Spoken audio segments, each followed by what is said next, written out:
Good evening and welcome to the school committee meeting of Wednesday, January 14th. We call to order at 7:04 p.m. Happy New Year to everybody that is out there. We have me, Dr. Giblin, in person. We have Anne-Marie Mazzola and Judith Bromley online, and Ms. Teresa Stewart may join us a little bit later virtually. So all of those in attendance, if you are able, if you could please stand and join me in the Pledge of Allegiance.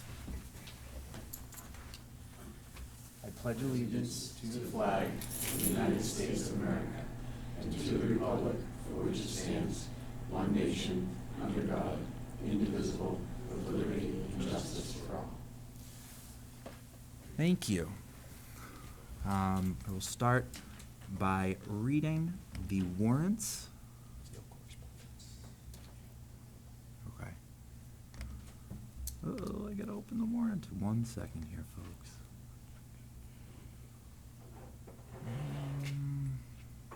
Come on, friend. There we go. So for tonight's meeting, I signed payroll warrants in the amount of $2,191,364.47, $2,134,536.63. I signed accounts payable warrants in the amounts of $42,770.48, $39,217.89, $70,179.56, $111,552.25, $22,871.78, $649,284.04, $47,482.67, $199,810.94, $6,056.79, $44,407.66, $12,453.74, $20,928.23, $40,944.11, and $987.85 for a grand total of $5,634,856.09. Questions or comments from the committee? No, and I actually skipped and went out of order, so I apologize. Dr. Luff, do we have any correspondence this evening? We do not have any correspondence this evening. Okay. Is there anyone here for public comment? No. Hearing none, just a reminder to the community that if you would like to come to public comment, you can come to our meetings, and we have you sign in when you get here and are able to. Or if you would like a secure link sent, you can register before the meeting up to noon on the day of the meeting. And then a link would be sent to you to be able to speak. So public participation for the comment period can be accessed in 2 ways, I had said, in person at the meeting, or if you call the superintendent's office on the day of to receive a meeting link. So hearing and having no people registered in here, I will declare public comment closed at 7:07 p.m. I'm a little rusty on this too, so work with me here. Moving right along, we'll move into appearances. So Mary, Paul, and Chris, if you guys would like to come up for the quarterly facilities report. If you would like, there's no pressure. Okay. She's embarrassed to be with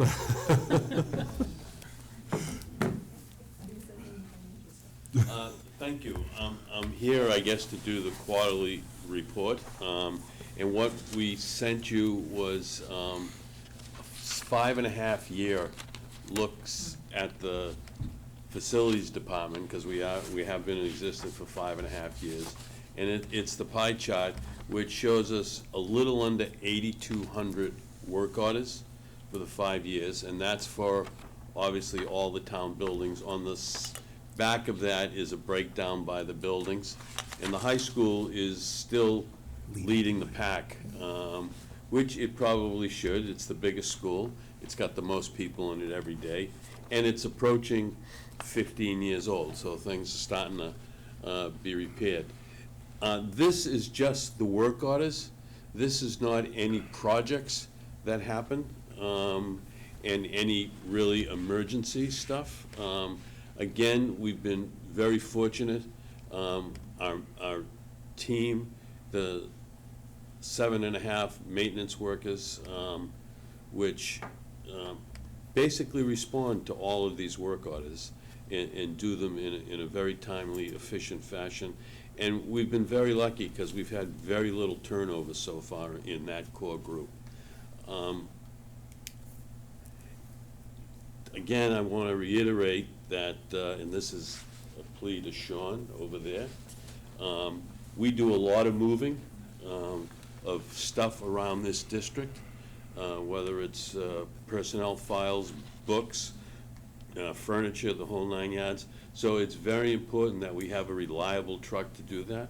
And the way this has worked in the past is the lunch truck, they buy a new truck, we take the one that they were using, and we trade in, they trade in the one that we have. The one that we have is one of the older lunch trucks now. I shouldn't say this, it no longer gets a sticker. And so it's potentially, we're gonna be impacted if they don't buy a new lunch truck and then give us that lunch truck. We're not gonna be able to do our job and do the moving. And we've got a very difficult summer coming up with all of the moves in the elementary schools and with all of the work that's gonna be happening at the Coakley Middle School. For those of you, Tim and Chairman are in the meetings, and we have a long list of work that has to be performed and can only really be performed in the summer. And this summer, the two schools that are gonna be severely impacted with summer programs are the high school and the Coakley Middle School. So now we have to obviously work with the contractor to figure out how they complete the work that they have to complete. And in some respects, it's substantial while the kids are in that school. So at that, I'm gonna leave it in Chris Folan, the Assistant Director, let him talk about some of the stuff, the real work that we really do. So, Chris. Good evening, everyone. Thank you for having us here. It's a pleasure to be here with Mr. Riccardi on his last school committee meeting as a full-time member of our facilities team, so, and it's been a pleasure through the years. Start off with the new Coakley Middle School. It has occupied a lot of our department's time prior to it opening, and unfortunately, since it's opened, Superintendent Luff is familiar with some of the issues we've had down there. We are working diligently as a facilities team and on the business side of it to get things straightened out. So we don't have to go any further than that, knowing that it's in good hands as far as the town should think and the school committee should think that we are working diligently to get things. It's not that bad. It's a safe building. It's a beautiful building, but there are some issues that we're working hard to get straightened out. So we will keep our nose to that. And I would like to say at the time, through my years and years of experience here, the middle school has always been the one where the kids have, should we say, tested the staff and the authority and stuff, and they have been excellent in that new school. And I think that goes worth saying. They've been very respectful to the building, and perhaps it's because they know there's 300+ cameras in there. Perhaps it's just that they're respectful of the new building. We'll call it that. So we did have one major issue at the Prescott School about a month or so ago. We had a water leak. Mary got a call from the light department, your water usage is through the roof for the school. We went down there and looked everywhere, high and low, dug holes around the perimeter of the building, could find nothing. A pipe had broken underneath the slab of the building. So we located it, lo and behold, with one of the FLIR thermal imaging cameras that we have. We found a floor that was, for some reason, 104 degrees all through the classroom. The teacher was thrilled, but so the heat pipe was broken under the floor. Within 4 or 5 days, superintendent came down that night and saw what we were up against. The guys are unbelievable. They really are. No matter what it is, it goes from that to what happened last Friday afternoon down at the Coakley.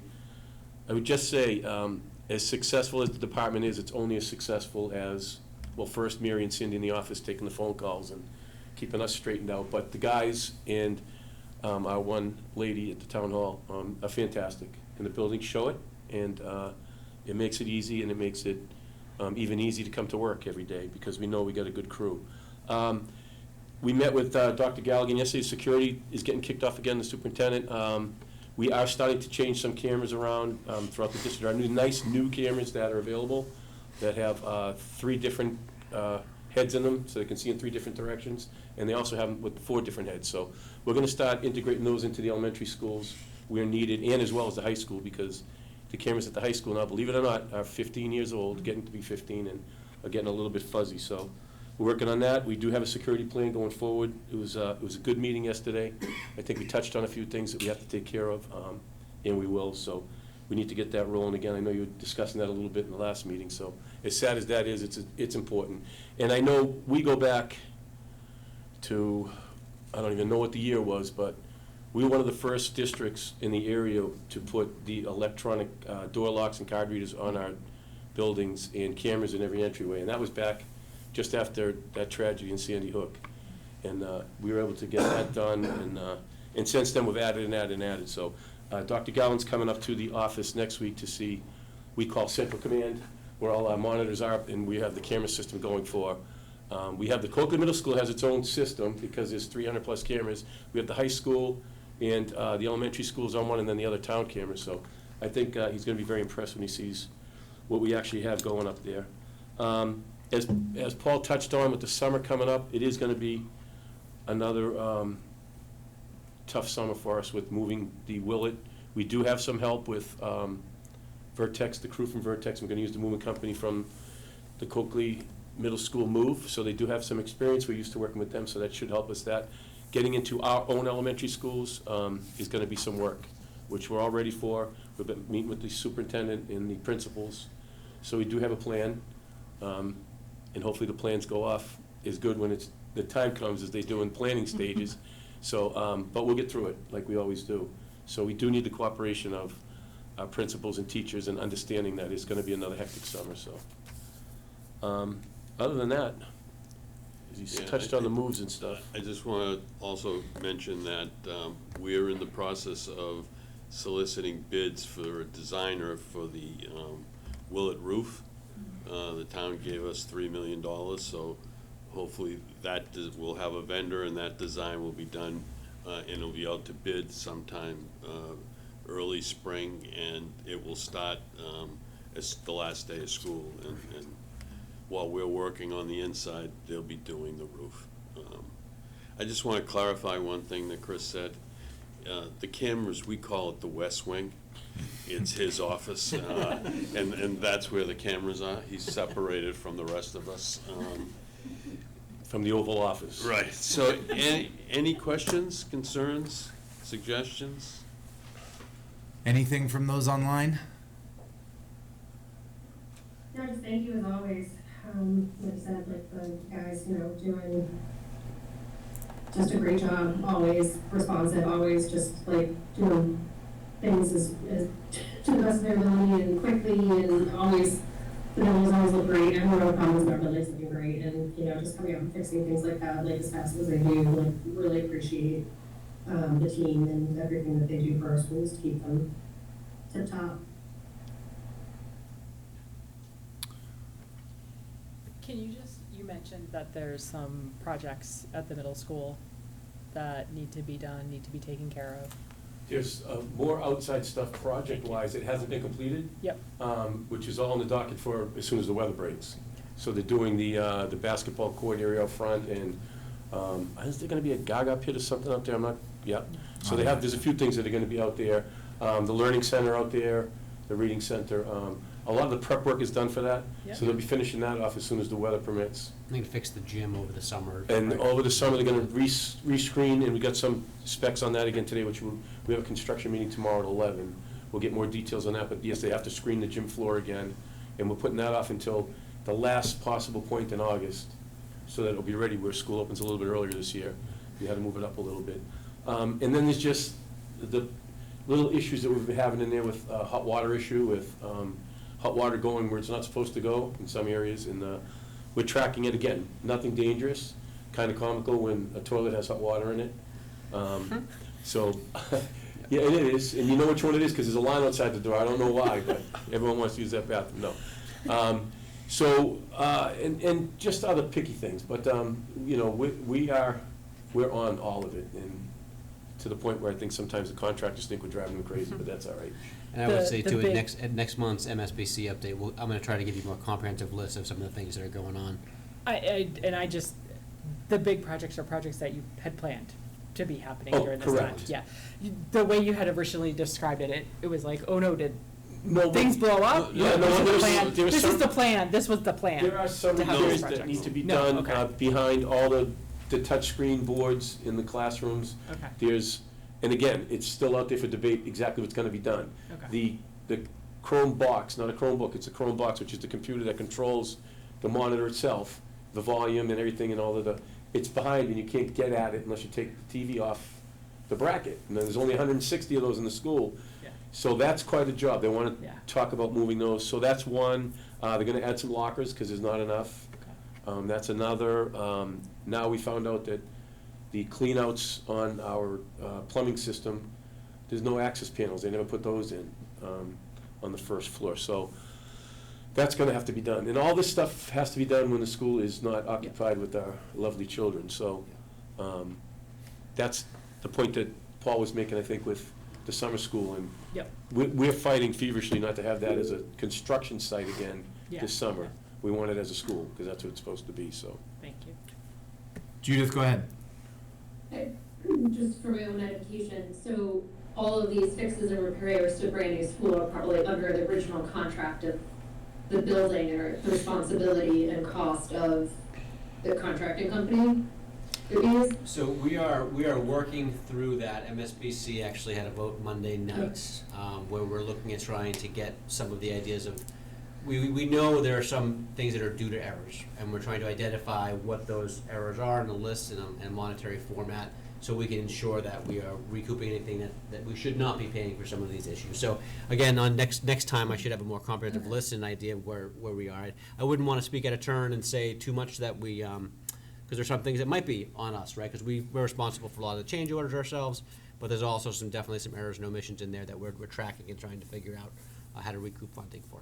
Yeah, I think to that point, when the students and the teachers came in and occupied the building, there were things that they requested after, right? The teachers, they figured they could use this, they could use that, and so that's one of the things where there are change orders that are a cost, which is fine, because there's some money left to do that, so Yeah. do it now while we can, and, but that stuff I think we're pretty much caught up on. There are a few things that the facilities team, in order to save some money, because some of the contractors they gave us outrageous prices for putting bulletin boards up in the hallways and in the library and stuff like that, so we're gonna do that, put up a couple of monitors here and there, so. Everything gets more expensive as the project comes. As the through. project comes through, yeah. So, Yeah, absolutely.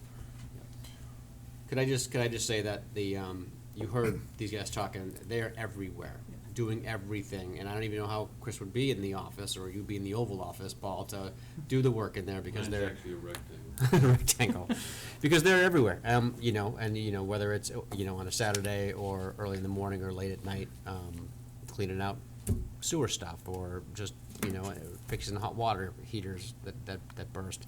And I just want to thank you guys for that so much, and Paul, thank you for all your years of service to Norwood and the facilities role. It's just been incredible, so. Thank you. I just want to say, and Teresa will remember, because she was here when we started the facilities department 5.5 years ago. The whole idea was that Chris, who has 34 years, and I'm wrapping up after 13.5 years, that the school department was going to be represented by, Chris basically grew up in the school department.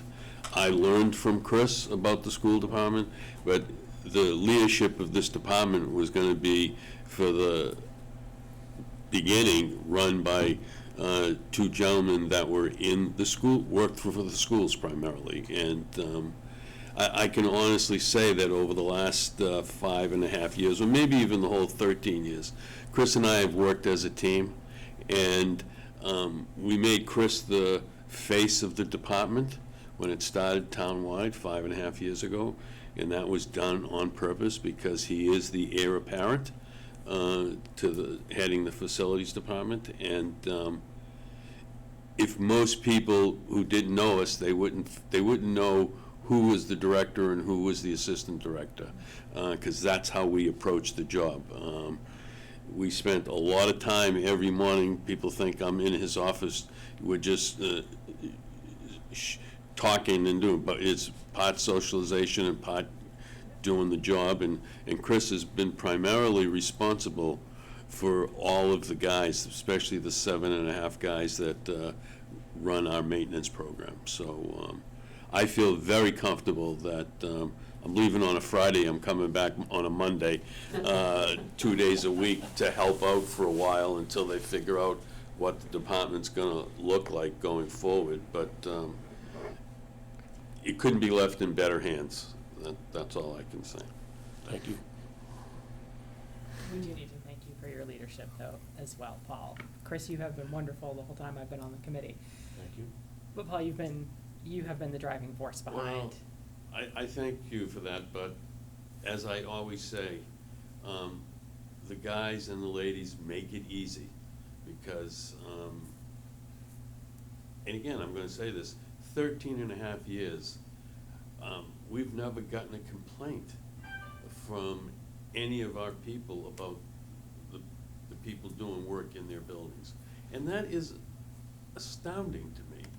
And, you know, if someone saw the guys that we work with every day, more than the janitors, we see them more than the custodians, excuse me. We're different when we're together, the conversation, the socialization.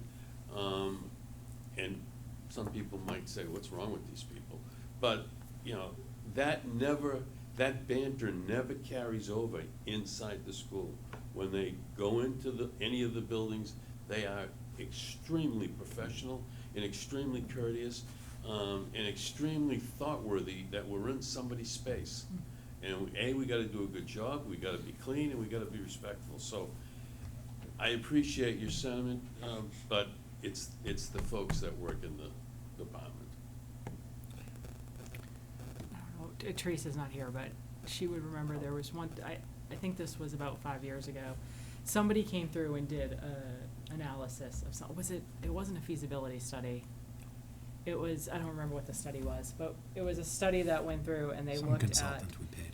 the Cleveland and the Callahan and couldn't believe how well-maintained those buildings were. I'll tell you, it was the townwide building study. Okay, yes. And I was walking through the Oldham with Scott Dunlap, who was the senior principal owner of AI3, and we're walking down the corridor, and he said to me, "You got a serious problem here." And I'm going, "What?" I'm looking around trying, what are you seeing that I'm not seeing?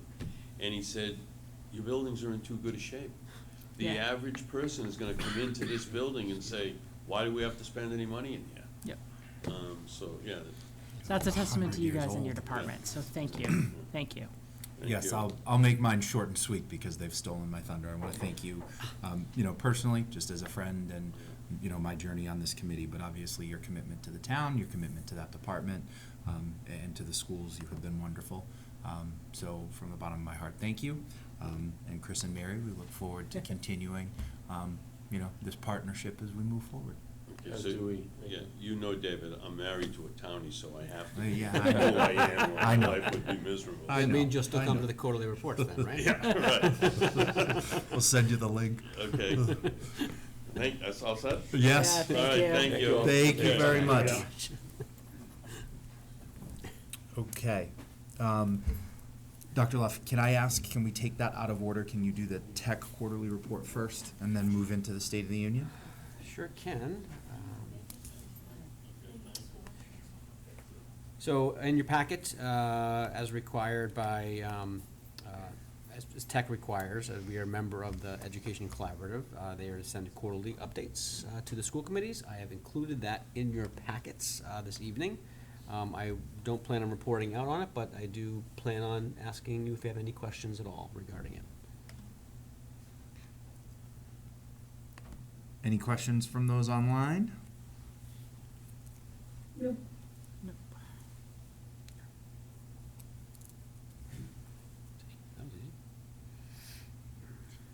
Excellent. Hearing none, thank you for the update, and we'll move right into your State of the Union report, Dr. Leff. Okay, let me just find the right one. JJ, are you here? I am here. Can you hear me? Yep, sure can. Let me just kick off by saying, what you have in your packet tonight is what we're calling the State of the Union. Something very new that we have not done in Norwood before. And so we're gonna ask for your flexibility and your patience as we try to develop this process for Norwood for years to come. This is a mid-year update on where we are. We know that we have kind of these snapshots occasionally of MCAS data that might be 3, 4 months, 5 months off of when the actual scores were, and those are comparisons. What you'll see here is a kind of a structured system where we're looking at beginning of the year benchmarks, where we are in the middle of the year, really with the idea of what are those adaptations that we're going to make and those changes that we're going to make mid-year, the adjustments, to then do better, right, throughout the end of the year. This is not just for academics. This is also for discipline. This is also for attendance. This is also for engagement in extracurricular activities. And you'll see a variety of data in this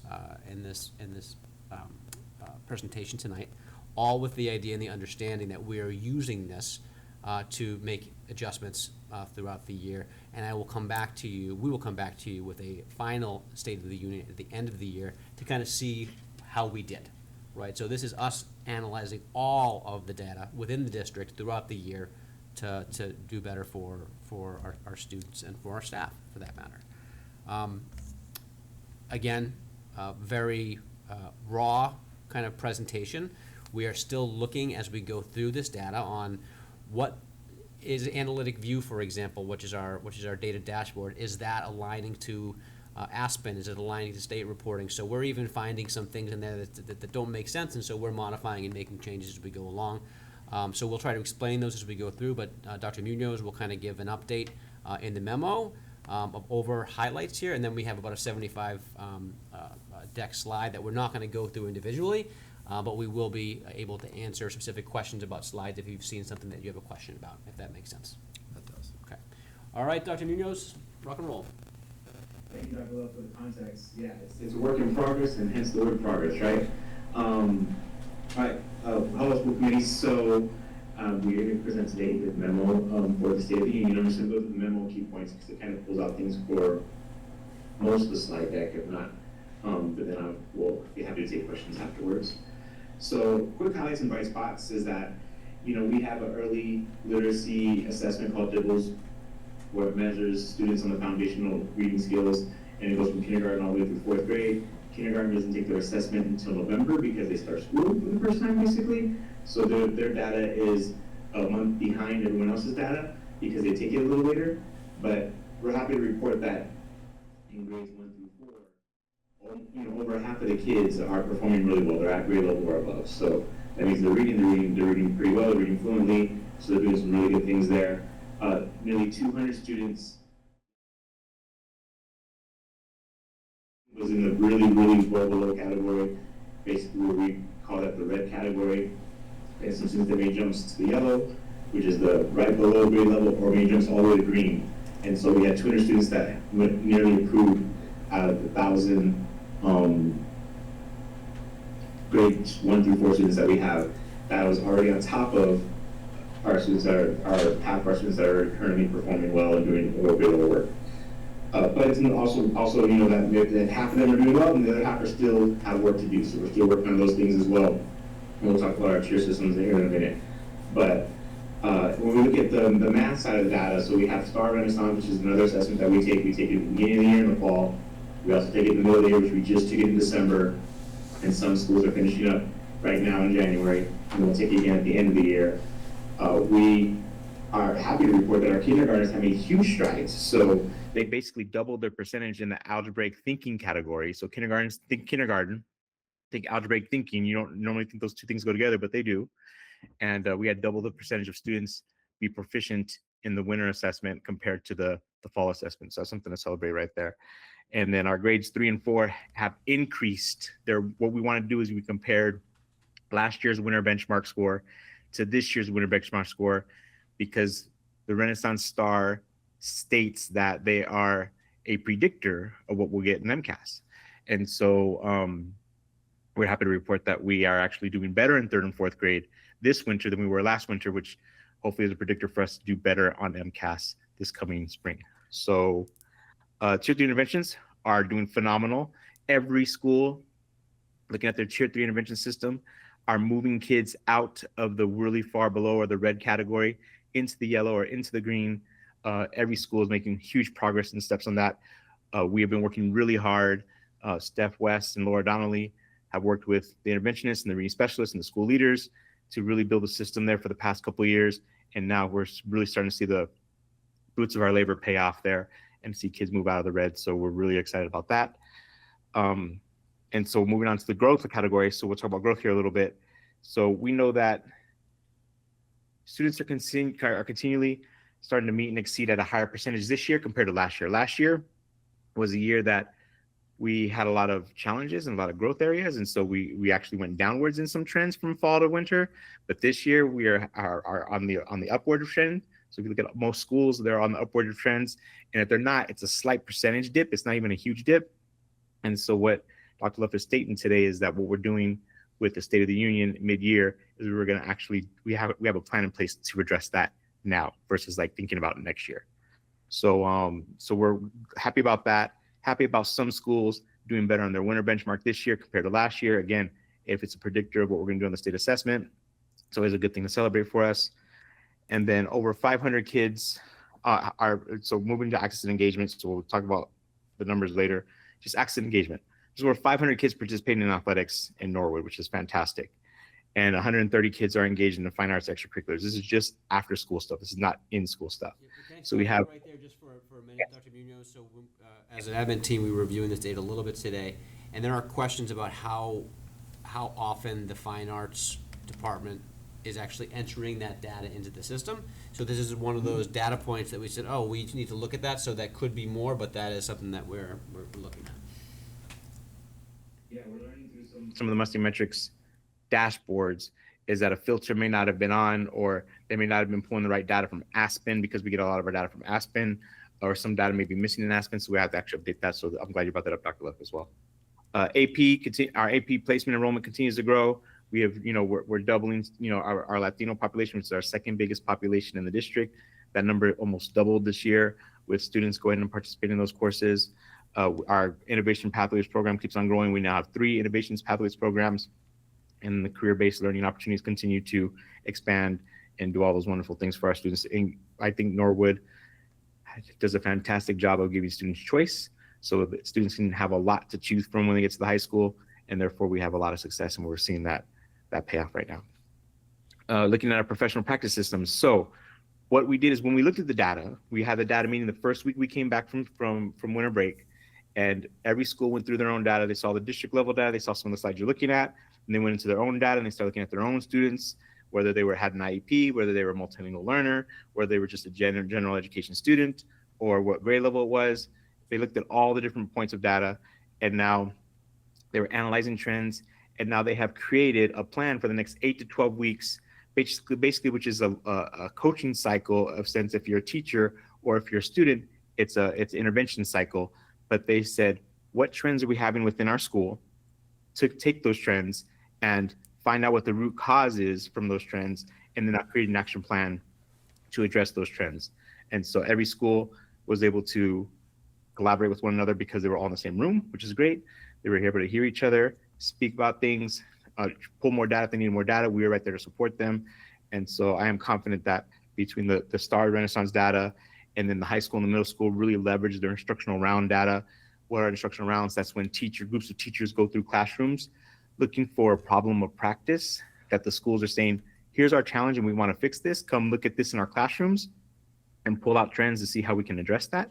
So we are, so they were using that as well to create another 8 to 12 week cycle of how we're going to improve instruction in our classroom for kids and how we're going to help support teachers, which is great.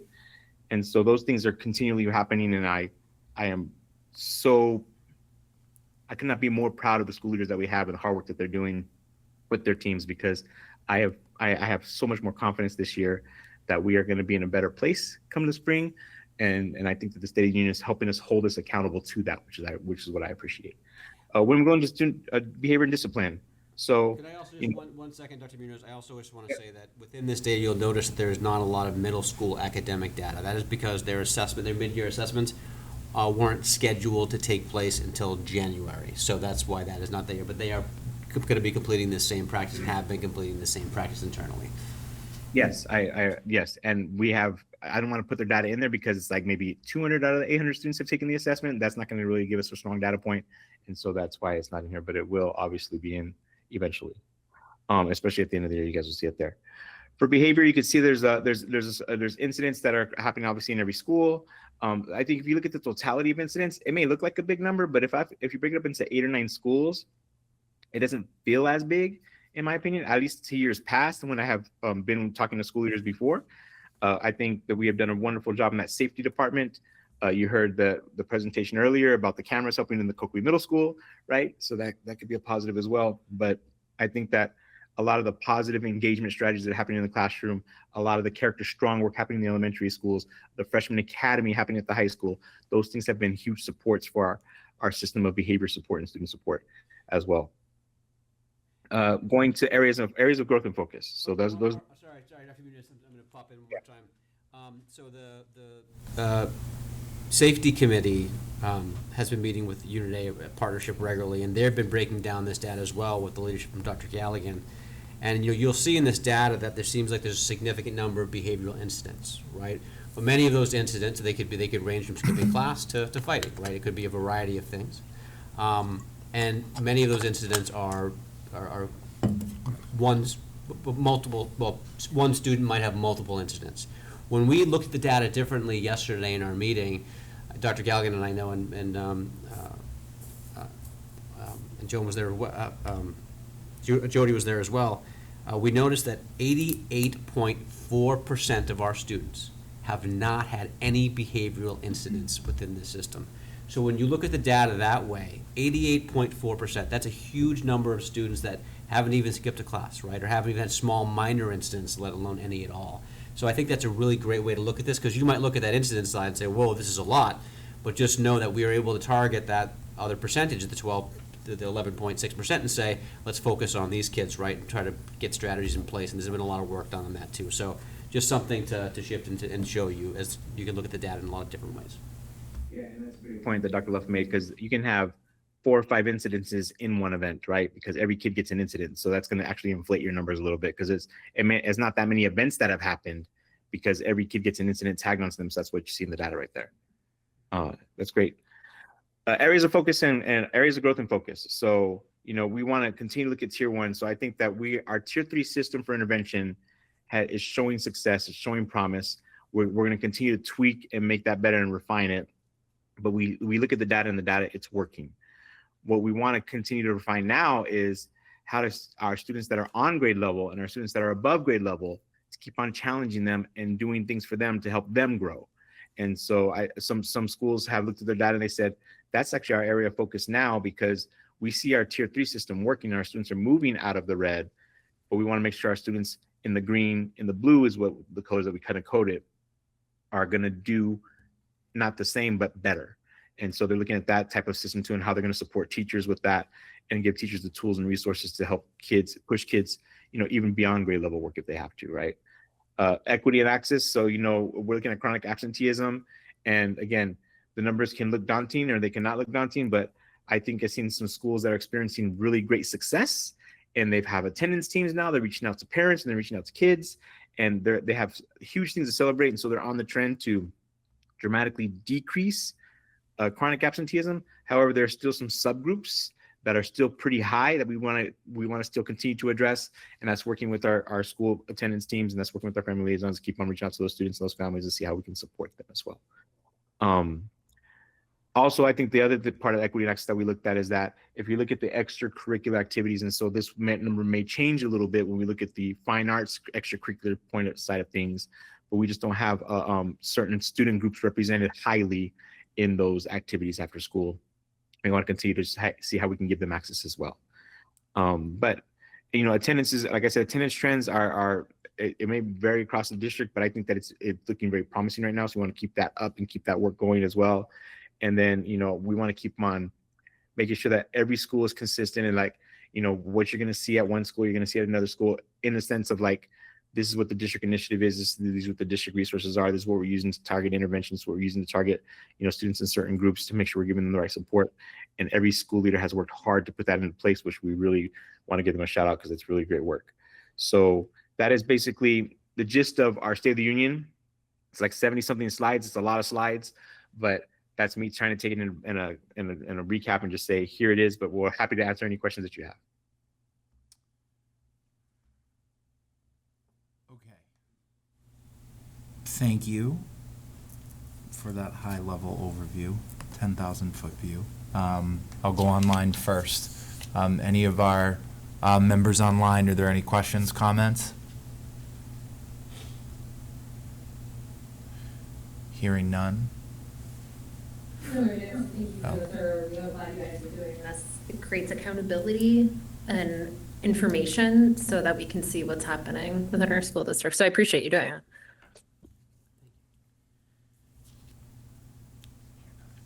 Joan? I love all of this because I love data, so this is fun. This is still a work in progress, right, JJ?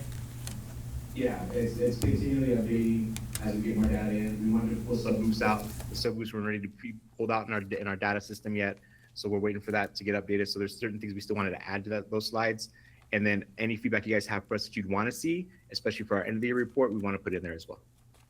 So for me, one of the biggest things that is challenging about this is that, and this is dorky, apologize, but it switches back and forth from percentages to raw numbers within the same Yes. slide. That's Yeah, been- that's okay. been my issue too. I've been finding this, so I've been trying to. Yes, I want to see Okay. either one, or I want to see both next to each other. Yeah, okay, yeah, and I'm having a hard time tracking through the entire deck because of that. I had another question as well.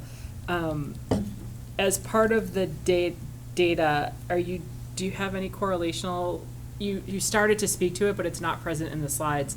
There have been dramatic reductions, right, in chronic absenteeism. And you talked a little bit about that, but what you're attributing that to isn't in the slides, and I'm not sure if that's worth your time to put in the slides, but I do think it would be important to talk about, especially as we talk about budgets coming up. If you go to slide 17. Where it says student attendance trends, you'll see what last year's number ended up as, and you can see our current pace right now. Right. But why I are they think she's going asking down? why. Like, that's good news. What are why you are- doing that's working so we don't cut it when budgets come? Every time I talk to school leaders, they have attendance teams now, so they're actually proactively reaching out to Yep. kids that they may knew was chronically absent last year, and they're seeing how they can get them to school.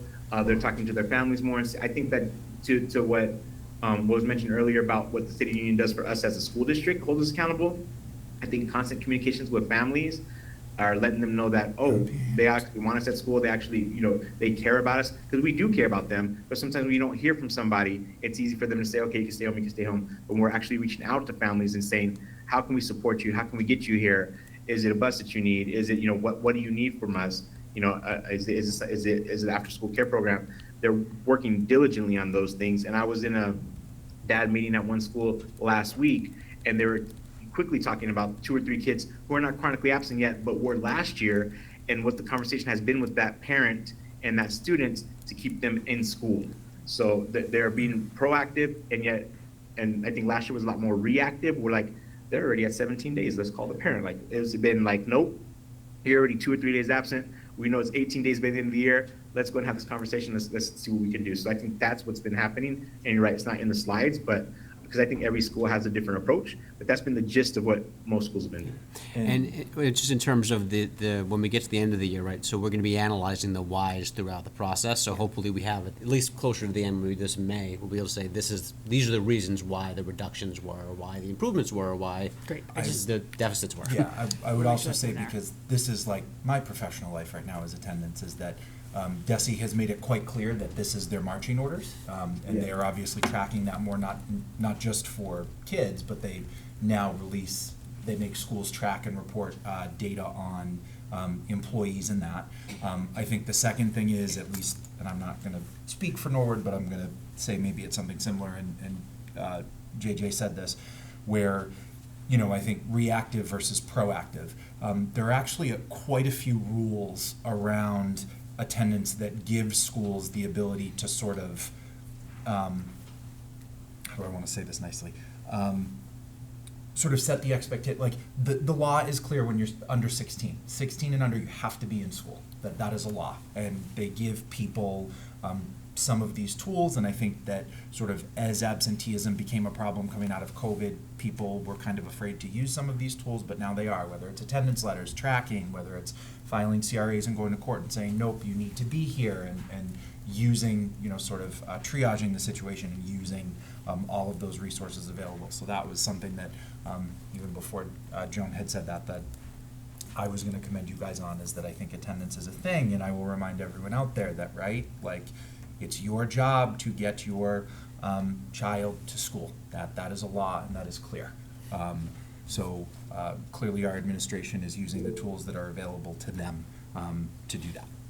And before Judith goes really quick, Mr. Chair, I would Say that I even know a couple principals who have reached out to me earlier in the fall and saying, hey, I want to go visit this parent at home. They may speak a different language. Could I take a family liaison with me if they want to come? And that has happened as well. And so I think parents were pleasantly surprised to know that school leaders are going to people's houses and saying, you know, hey, where have you been? We care about you. We want you here. So I just want to make sure all of that is documented in the Fair. slides. That's it. That was the comment. Okay. I have one other request. The other thing that the data shows is there's a real great focus, and absolutely to be commended on, it seems like pulling our students who are the most underachieving up, and that is phenomenal and hard work. I'd also like to see any work that's being done, like, for the more bubble kids, right? Getting the kids who are maybe on that between low and meets, how are we pulling them into meets? And the students who are in meets, how are we pushing them to continue to grow and develop? Again, how we're keeping the kids that are above. Exactly. That's what, there's a lot of focus on that, the individual schools actually this year.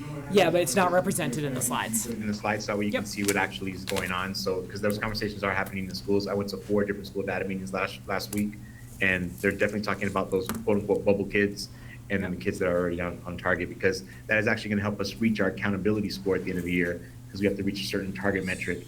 And with those kids doing well, Metrics. as well as our Yeah. kids growing, we'll reach those targets. Yep, just feedback for the slides. It's good. Yep. Right. Judith, you had raised your hand digitally. Yeah, one of the, I'm not an expert in absenteeism. I used to handle CRAs. One of the issues for kids not going was not understanding what was happening in school, not having the academic supports that they needed. And so I'm curious, once you dig deeper into this data, how many kids end up getting services that they actually needed, and how we could identify those earlier. And I know that might be hard to do, but I think that is a piece of the puzzle, in my opinion.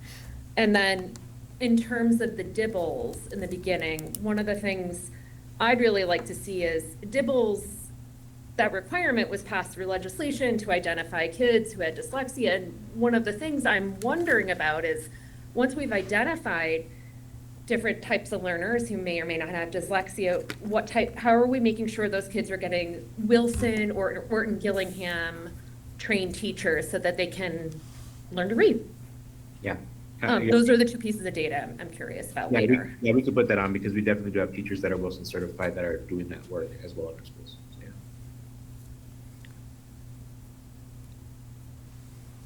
Excellent. Any other questions or comments from online? If I just may really quick, I just, we rolled out a coaching model this year, and so we've been in a lot of classrooms looking at teachers teaching. It's been a phenomenal sight to see how well teachers are doing at engaging students, and the level of engagement that I have seen in my past 3 years continue to rise. And so even with all the challenges that we have, that whether it's operational, whether it's, you know, in a new school like the Coakley, or like in a redistrict, teachers are still working extremely hard, doing exactly what we want them to do. And school leaders are every day on the ground running. And I just want to give them a huge shout out while we're on school committee, because I think that they deserve a lot of credit for the work that we're doing. Huge thanks for the PLC work, right, and the structures that we've been put into place through last year to make this work happen. Gone a long way. Joan, do you have anything else? No. Okay. And we love it because that was under time, and that's one of my favorite things in the world. Pretty much back on time, though. We're back on schedule. Check it out. Yes, back on schedule. Schedules must be maintained. Thank you. So, Thank you, Dr. Leff? I was just saying thank you, JJ. Okay. Yeah. Thank you, JJ. Into business we go. Review of the superintendent evaluation process, which I get to chat a little bit about. So hopefully, members of the committee, in the time that you prepared for this meeting, you took a look at this. So it is that time again, where we need to initiate the 360 assessment.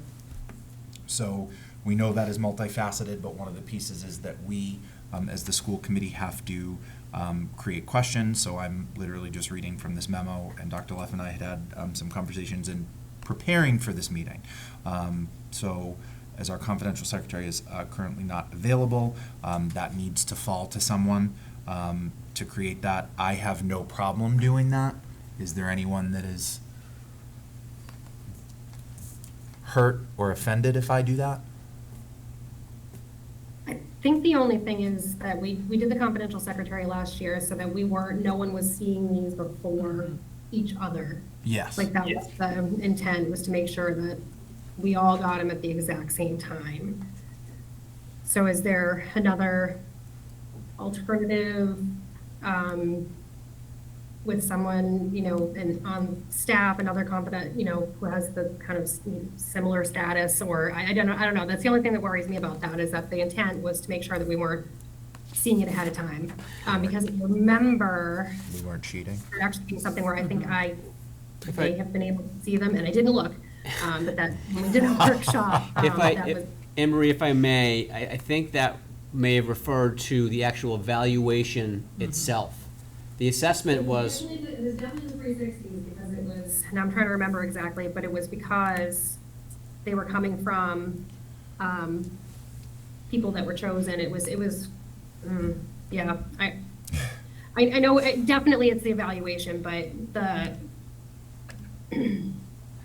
Because this if it's one. not against the rules, then I don't have a problem. Yeah, I think as long I as. just wanted to make sure that, like, I remember this was very specific, and it was because of the contract, and we don't want to violate the contract, and so I just think you want to make sure that we're good. So just as an aside, so this comes up as a discussion, right, at one of our meetings, upcoming meetings, in not next meeting, but the one after that. So as long as only one member, or even if two members see it, it's okay, as long as a quorum of the members don't see it all, it's going to be okay. And if you do decide to do a Google form, like you did last year, anonymously, then if Chair Hiltz was to do that, I don't see that as an issue, because you're gonna have a conversation as a whole group anyway about it, verbally. I would say when it comes to the evaluation process, I think that, because you're giving individual input, right, you wouldn't want somebody to see that and then try to sway somebody else's input. But I mean, I have a problem with it. If David, you're willing to take that on. Yes, I have no problem with that. Any other thoughts? I would just share it with the vice chair as well, so that there's one record, Great. right? So that there's just that appearance of, I don't know the appearance of what, but it removes any accusations of impropriety that could potentially be leveled at you. Perfect. Fine with that. So that question is answered. Question B is a new tool or the same as last year? So, and again, quoting from what we need to do legally, developed by the committee and superintendent, and tie back to the goals and other objectives established. And again, just, I'm not gonna read all of these for you, but Tim had put in there just, utilizing the Google form, develop the questions aligned to the goals, and he lists out sort of in that section B, some questions in some areas. So the questions there were last year's questions based on last year's goals. The goal areas for this year are also here. The strategic plan was a goal, student service audit, budget planning, social, emotional, physical safety, state of the union. Those are the goals this year. So my recommendation here would be that I work with Chair Hiltz to create the questions, and we can bring them back to the next meeting just before we shoot them out too, if that works for everybody. I think that works. The Google form was useful. I think the only thing that we had trouble with last year and we learned from was to be, word your questions well, because we got some did the superintendent, visit your school? Yes. Yes. We need a little bit more than that. There was, pretty, so just to be able to get a little bit more detail in certain instances would be useful. Not asking for a thesis from everybody. We don't want to make this a burden on the people doing it. No, David. Yeah, was like, oh, great. David Hiltz loves the yes or no. So we are okay with that, yes? Excellent. I know we're not formally taking a vote, but we're talking about it, it's public record. And then the last two, who will participate? So again, from the contract, participants will be selected jointly by the superintendent and the committee, direct reports, union leadership, and/or community stakeholders. Do we want to go with Superintendent Luff's recommendations that are listed there? So it would be a principal from each level, cabinet or confidential secretary, union leadership, with all results being anonymous. I'd like to think about potentially including special education, because that's an area of focus for us, so I think that would be helpful. I don't have a recommendation as to levels or whatever, Okay. but somebody who can represent kind of that viewpoint, I think would be helpful. And given I'm trying to think of all the people that you work with on a regular basis who could contribute different, something, I guess, three members of the cabinet, your cabinet is so segmented, right? You know what I mean? Like, you see what I'm saying, right? Yeah, Like, I mean, the issue is they're supposed to be direct reports to me. yeah, So that's the, yeah, so there's a lot of people that are, the principals are direct reports, right? Yep. If it was like, for example, assistant principal, they're not my direct report. So that's the yep. catchy part. We can always change that in time too, right, as we move forward with this process. This is just where we are now. Yeah. Yeah, maybe, yeah, I feel most strongly about the fact that given that special education's been a priority focus for you, that we need to have some Yeah. representation from there specifically for this go-around. Yeah. I think that makes a lot of sense. And what- Others online? Sorry. No, I agree. I think that's something very useful. Yeah, the only other I could see as being that would be nice, because I don't think it's technically not part of the cabinet, maybe facilities. But because we work closely with them, but I mean, that's just kind of a throw it out there, throwing a spitball on the wall type of suggestion. Yeah, they would fall under community stakeholders, right? Would you consider them a community stakeholder? Okay. I would consider that community stakeholders. I would agree. I mean, yeah, even, it could even be a direct report for that matter, right? Because, Yeah, sometimes when I think community stakeholder, I think of a parent, so that makes me kind of it's such a community, makes me think of someone in the community, but not necessarily the government side, but if that makes sense. So facilities, special education. And what I will do when you do these, I will have Dr. Munoz talk to the administrative team and determine the people, so I Yeah. won't know who they are for the most, right? And from my perspective, if, those recommendations are flexible between direct reports or community stakeholders, whatever you guys think is best. To get that want- perspective. I just want that perspective. Yep. Yep. And I like the idea of adding municipal partner of sorts, whether that's fire, police, facilities, like somebody who can speak to that relationship side of things. Sure. Again, it's been another area of priority for you. Yeah, something outside that we have to work with often. Okay. You still want to have the union leadership? I'm just curious. Okay. It's anonymous. Okay. So that sounds good. The next one, sort of for the part that we'll need for the next step in this, or the last part of that, is when the assessment will be launched and how long.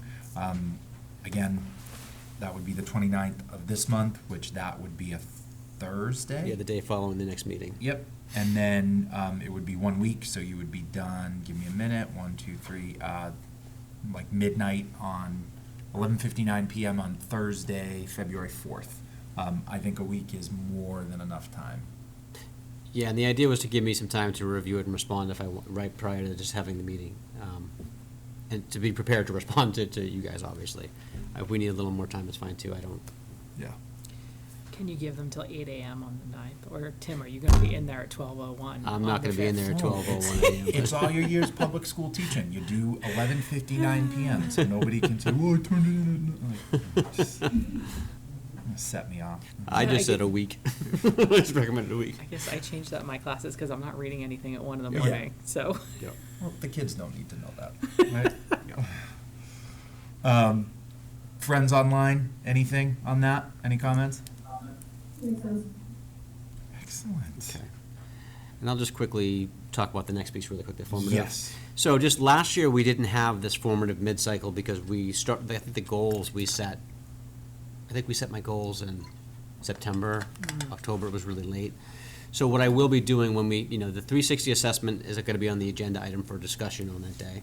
But I'm also going to have a formative mid-cycle kind of just report on where we are with the goals so far. You've seen a lot of the detail already, so you'll see some of the kind of summary of the presentation. It is not going to be as detailed as my final summary report, so I don't want anybody to anticipate me looking at all the different standards and all those pieces, but it will be, here's kind of some progress towards the goals this year so far, so you at least have that data to be able to have a discussion about too.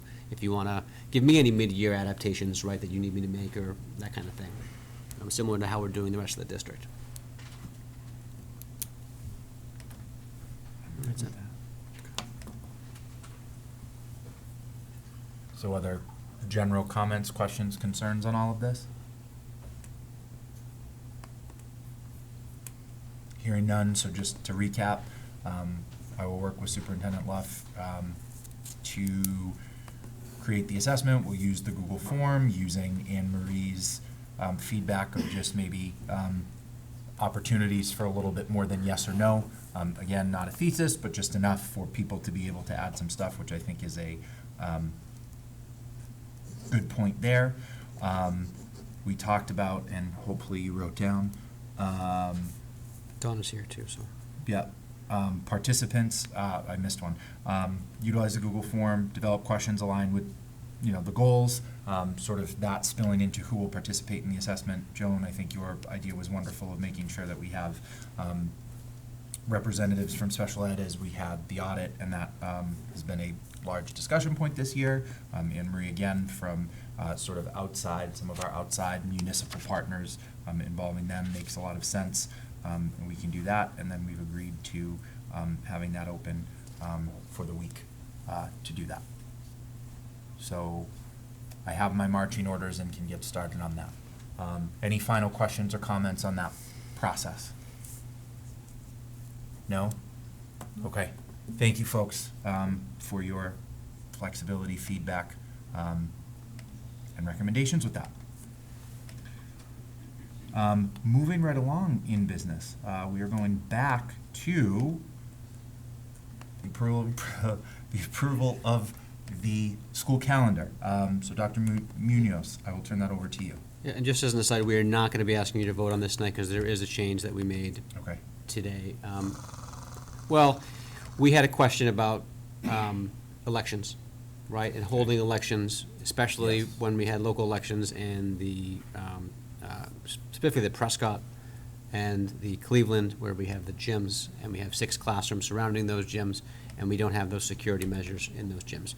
So we had, based on your suggestion, moved the last day of school, and we took the April election day and made it a day of no school. Since our last meeting, and since we did that, we got a notification that the primary is gonna be on September 1st, on a Tuesday. So if we are going to consider safety and those things, we had to consider that day as well.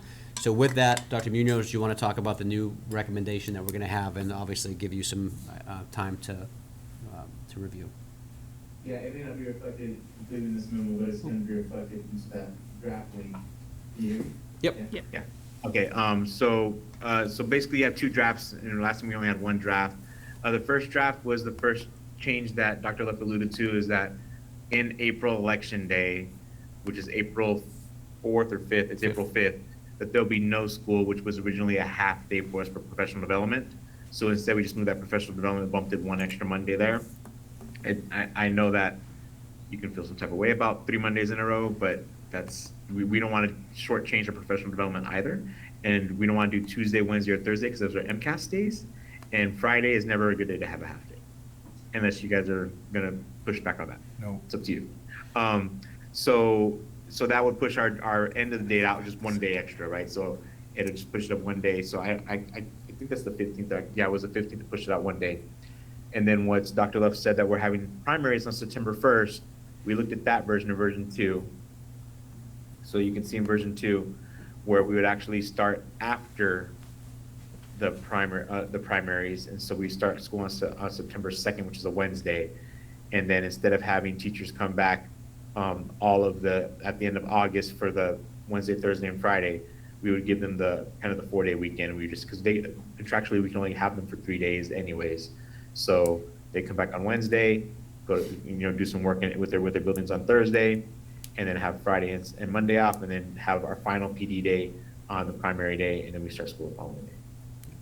And I talked to our union leadership about this afternoon too as well. The first rendition of this calendar was PD day Friday, PD day Monday, PD day Tuesday, and then first day of school on Wednesday. Our principals this afternoon said, well, the teachers might like to have that time. It also allows the opportunity, and we're not going to have anybody come in those days, not required to come in those days on that Friday or that Monday. But teachers have the opportunity to, because the buildings will be open if they want to do extra work and set up their classroom, those kind of things. So that would be open to staff if they wanted to do that. So we're looking at version 2. Yep, this is version 2. And now you'll see the last day of school, Dr. Munoz, is June 17th. June 17th. If there's no snow days. Is that a Wednesday? That is a Thursday. Thursday, that was very close. And Juneteenth falls on a weekend on those. And we don't have to have that Yeah, observed. and so I think we have to see if I don't think the we do. state observes Juneteenth on a Friday or a Monday for state guidelines. Great. Okay. Are there any questions on the calendars in front of us? We'll say we're going to work with Mr. Mizuko and the town on anything that we can do in the mechanism to work on polling locations right over the course of time, because obviously that's a very long process, trying to figure out what polling locations be, making sure people can access the buildings and close, but we want to make sure that if we do have them, they're in secure locations where we can secure our students. And to your point, Joan, this is one of those things where I think it was like 8 years ago, there was a ballot question that got defeated about moving all election days in Massachusetts, like locals included on 1 day. Wouldn't that make sense? Then we wouldn't have these like no school Mondays in April Yeah. or Yeah. things like that, so. I can't imagine having polling on the first day of classes, though. That would have been. Yeah, no, we had to do the same thing in my district. We Yeah, were like, that would "Oh, just we be a forgot mess." about that. So, Yeah. great job, Massachusetts, picking the first Monday in September for the primaries. Yeah. Thank you very much. We appreciate it. Interesting. The only feedback I got from the community, because I did send this out to the community, was, hey, we just got the notification that there's an election on the 1st of September. So it's, they caught it at the same time we did. So Anyway, so we'll bring this back to you. I'll put this back out for public input, if that's okay with Yes. you, and then bring it The back to you 28th. at the next meeting for for a vote, a yes or no I'll vote, put it on the consent agenda. 2 minutes. Yeah, as long as there's no changes to this today. Yep. I don't mean to be flippant, but it's just we spend a lot of time on the school, we spend a lot of time on the school calendar. It's one of my school committee nightmares. But anyway, any questions, comments, or concerns from the committee? No? Thank you for all that and doing that, because we do appreciate, like, I mean, especially we just talked about the schools and how they were designed differently, 100 years ago, and before safety was an issue. Mr. Riccardi talked about it, and Ms. Boland actually talked about it. It's just, it's just a different time, and we have to try to adapt to that. And so thank you for taking our concerns seriously. Yeah. Great. Excellent. With that, we'll move into budget, and actually, Anne Marie, I will hand it over to you for the budget subcommittee update. Fabulous. So we met as a sort of budget subcommittee last week. Last Wednesday. I have to think about that. Ms. Stewart wasn't able to make it, so we did take notes, but it was just myself and Dr. Luff, and obviously Mr. Mannion. We got, and Ms. Davy also joined us. We got an update on the preliminary budget, which we were going to be discussing with the Budget Balancing Committee today. So we went over that first as a budget subcommittee to make sure that we understood everything that was going on and looked at that. And then we went over the things that you are actually going to see today. So we went over in detail the Personnel and Transportation Cost Center that Mr. Mannion will go over, and then in detail the Student Services Cost Center review. Like I said, Ms. Davy was there, and Dr. Munoz to give us me an update on that, on those cost centers. We thoroughly vetted them and looked through lots of questions, and it was really great information. So I won't take their thunder away. We meet again next Wednesday. Am I getting that wrong? That's correct. Yep. Perfect. Yeah, so we meet next Wednesday as a budget sub. We did, just as a brief update, it's not on here, but we did meet with BBC today at 1 o'clock in room 219. It was a pretty good meeting. We presented the preliminary budgets from both the general government and the school side. At this time, we still don't have things like the cherry sheets, certainly don't have the insurance rates from the GIC or anything like that. So we did set another date to meet, which is actually going to be February 11th in the FinCom room at 1 p.m., which just seems to fit most of our schedules and those of us who are working remote in. So that is what I have for a budget subcommittee update right now. Any questions? No? Thank you. Anyone else? Questions, comments, concerns? Okay. Thank you, Anne-Marie. I will keep the budget train going with Mr. Mannion. I'll turn it over to you for the Personnel and Transportation Cost Center reviews. And these will be briefer updates than we did in the budget subcommittee, just so folks know, because we went through those very detailed, obviously. Share this one. Thanks. This is a pretty brief update on personnel. We did the same presentation last year, and there was a bigger story to the personnel last year because we were adding a lot of staff for the middle school, and we even had some changes during the budget process where we made a few shifts. This year, as of right now, it's a level services budget. Aside from adjustments that we've made in FY26, we're not looking at an FTE change in the budget. We're basically bringing forward the staff that we have this year at the moment for a level services budget. Go to the next slide. This is an overview of the budget, which we also showed when we did the preliminary budget presentation in December. We had an original budget of 577.3 FTEs. We've adjusted that at this point, so we've had some positions that weren't filled or weren't needed. We also made some shifts. The largest shift we made was on the SPED IDEA grant, where we moved para positions to the grant, about 9 positions to the grant, and we took 4 OTPT positions off the grant so that we could claim Medicaid. So it had a net effect of lowering the FTE on the operating budget at 569.9, just under 570 FTEs, and the FY27 preliminary budget is at the same number of FTEs. So at the moment, we're not increasing or decreasing positions in the budget. This is again an overview of the budget increase that we put forward in the preliminary budget. Total increase of 2.96%. You can see the first line is the salary increases, and that includes all the cost of the contracts that we currently have in place, plus some reasonable assumptions for contracts that we'll be negotiating, which is primarily the admin assistants and non-rep staff for next year. All of those add up to 4.3% of our 2.96% budget increase. So without adding any FTEs and just taking the staff, which is 82% of the budget forward, we're looking at a 4.3% budget increase. On the expense side, we're saving a lot in our out-of-district tuitions. We have some, which you'll hear more about, we have some very high-cost residential placements. We have some students that are aging out, and we're able to lower our out-of-district tuition budget by close to 1.1 million. And then with all the other increases, supplies, equipment, transportation, we did a lot of increases going into this current year, so we're finding that we're not needing to increase a lot of those areas as much, and it's a very small increase of 0.28%.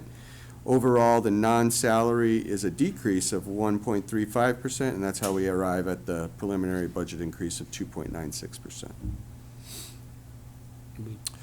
When we look at the drivers of personnel or staffing, this is just an example using Unit A, which is our largest group of employees, that's the teachers, and you look at the things that are built into that increase, that 4.3% budget increase.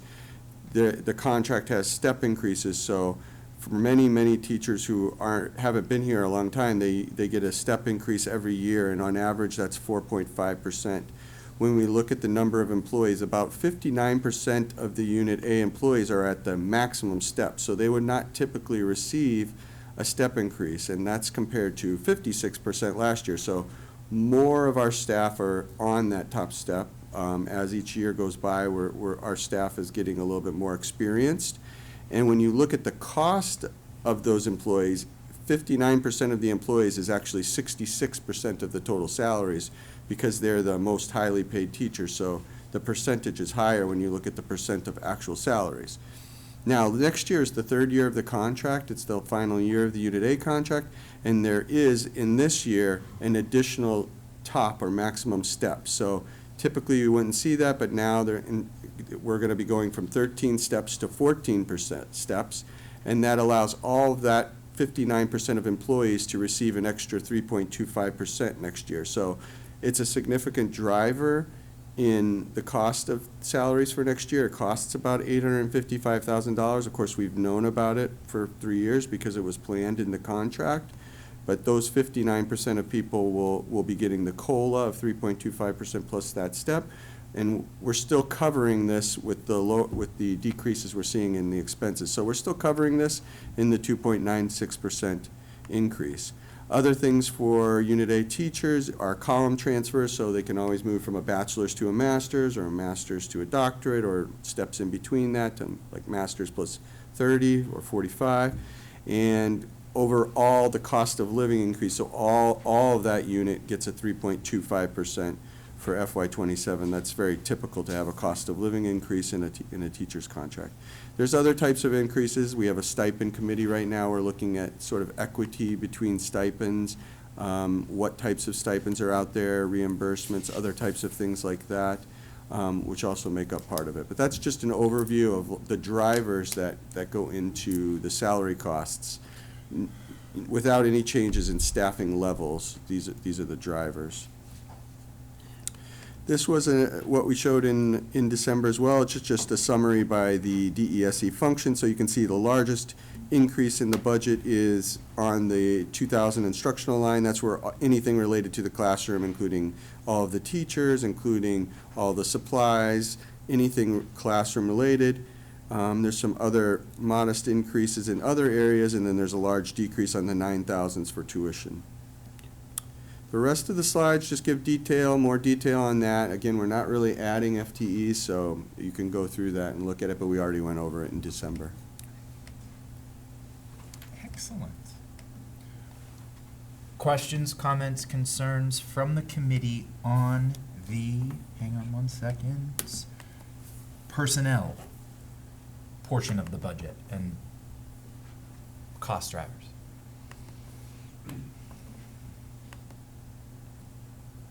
Okay. Seems we have no questions and we can move on to the Transportation Cost Center. Okay, thank you.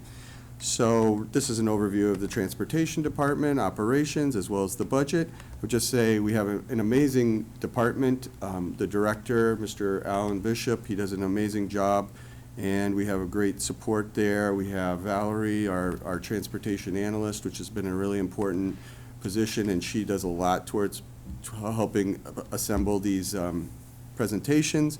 We have Nancy, our office support, and then we have a fantastic staff of drivers and monitors. They do this important work every day.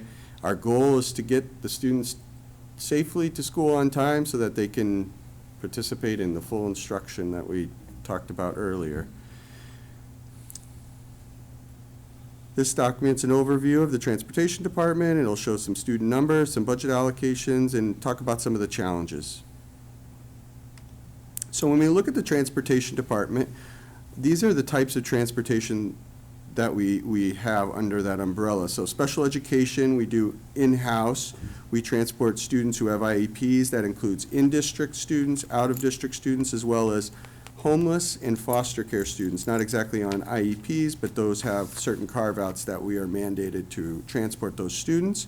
On the big yellow buses, we increased 3 buses. We have a vendor, we have Connolly and Sons. We have a great relationship with them, and we're in the first year of that contract. We increased from 13 to 16 buses due to the new middle school, and you can see all the things we do there. We also transport to St. Catharines, which is required by law, and we do athletics and other events. Other types of things, friendship club, field trips, whenever we can, we accommodate field trips, we accommodate extracurricular as we can, and try to keep as many things in-house as we can. We also manage the bus fee, which helps to offset parts of this program. We've been transitioning a couple of years here to a fully electronic system. It's been really amazing.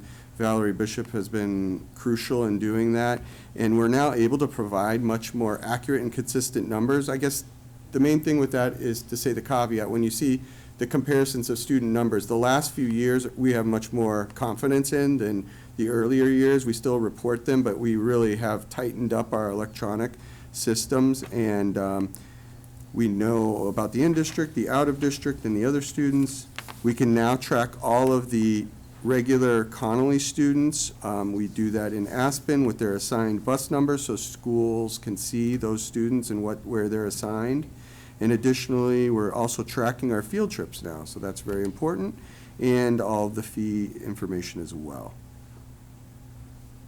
This is a big overview of the whole operation. This is like the whole operation in one slide. You can see up in the right-hand corner, we've got 52 drivers, 8 CDL bus drivers who drive the minibuses, and 28 monitors. It's quite, over 70 staff. You can see when we started, we had 25 vans and 5 buses, and we've grown. We seem to just continue to add. At that point in time, we had about 195 students on IEPs, and at this point, we're operating 40 vans and 7 minibuses, and we're currently transporting 268 students. That's 66 out of district, 181 in district, and 21 of the other, which is the McKinney, Vento, and Foster. The budget this year is just shy of $4.2 million, and we're basically staying level budgeted for next year. You'll see that in a future slide. And as far as the yellow buses, we did go from 13 to 16. We're anticipating to continue with 16 buses next year. This is just a visual of that, showing some of the peaks and valleys. Last year, we did have a couple of years of peaks with the transportation for in-district. This is not the regular education. This is not the regular transportation. This is the special education transportation. The red line only starts recently. That, again, I said we're trying to do better on categorizing the students. So whatever students were in red were included in one of the other categories in the previous years. That's another visual just to show like the volume of students that we're transporting. Yellow's in district, blue is out of district, and the red is the homeless and foster care students. Challenges, so enrollment patterns are a challenge. You know, we've had our state shelters closed, but we've seen a lot of students moving into the large places such as Windsor Gardens, Northwest Woods, and Upland. That's shifted where we need to allocate our buses. So we have some more crowding issues on buses that are going to certain areas. The fifth graders moved into Coakley. We had more than anticipated. And we had some late registrations, although our new fee structure really did a great job at getting folks to register early. That really served us well when we were redoing all of our bus routes. But we still do have a challenge with late registrations. Some of our Connolly buses are at capacity, mostly at the middle school level. Elementary and high school are doing really well with 16 buses. Transportation is always challenged, short staff, especially with our CDL bus drivers. For the 7 minibuses, we don't really have spare drivers, we don't really have spare buses. So if a minibus breaks down, we're covering it with vans. If a CDL bus driver is out sick, we're probably moving it to vans because we probably don't have a backup CDL driver. So staffing is always an issue. We have no backup CDL or van drivers, we need more vans. We did purchase 3 vans this year. We are hoping to finally get the 5 minibuses very soon that we ordered over a year ago in Capital. This is just a quick read. If we took the 66 students that we are transporting out of district, and if half of those students we had to hire a vendor to transport, 33 students at $400 a day. Vendors are very expensive. A lot of districts don't have the in-district transportation that we do. That would cost $2.4 million. So that's just a ballpark of what we save by having an in-district transportation operation, which is, it's a real asset. Good to keep that in mind. This is a little bit about the timeline. You can see sort of how the program's grown over the years. It shows that we're still waiting for some delivery of our 5 buses from Capital. This is an overview of the budget. So you can see this is the operating budget. We do have a revolving fund. We have 1.75 positions paid on the operating budget. We still need to make some budget adjustments, so it may look like it's going down, but before a final budget comes, the staffing in many areas will be adjusted. We'll be bringing a budget transfer to you. But basically, we increased our driver rates and monitor rates by 20%. We did increase the budget so much there that we're able to kind of carve back a little on the drivers. We'd like to increase our monitors a little, but still we're able to reduce that line. We have to increase the regular transportation for Connolly. That's just a rate increase in the contract, so we have to add $101,000 for the Connolly bus contract. And other than that, everything is very level funded. Overall, we're able to go down $5,000. So because we took the budget up so much this year, we're able to cover some increases for the Connolly contract and still stay basically at the same budget, which helps contribute to that 2.96%. Overview of staff, 88 staff right now. You can see the buses and the minibuses, just a thing. And the next slide. This shows the number of field trips we booked so far, so we are able to track that now, so that's helpful information. And the last slide, this shows the number of riders on the Connolly buses. So you can see we are transporting the most at Coakley Middle School now with 5th grade. 766 students are on the yellow buses. Next highest is the high school at 304. It's more centrally located and students are a little bit more independent by the high school level, and then you can also see some of the elementary numbers. Things will shift a little bit next year because of the redistricting, so we may see some shifts here, but that's an overview. We are transporting on the 16 yellow buses 1,586 students. That's it. Thank you for the overview. I'll start online first. Any questions, comments, concerns?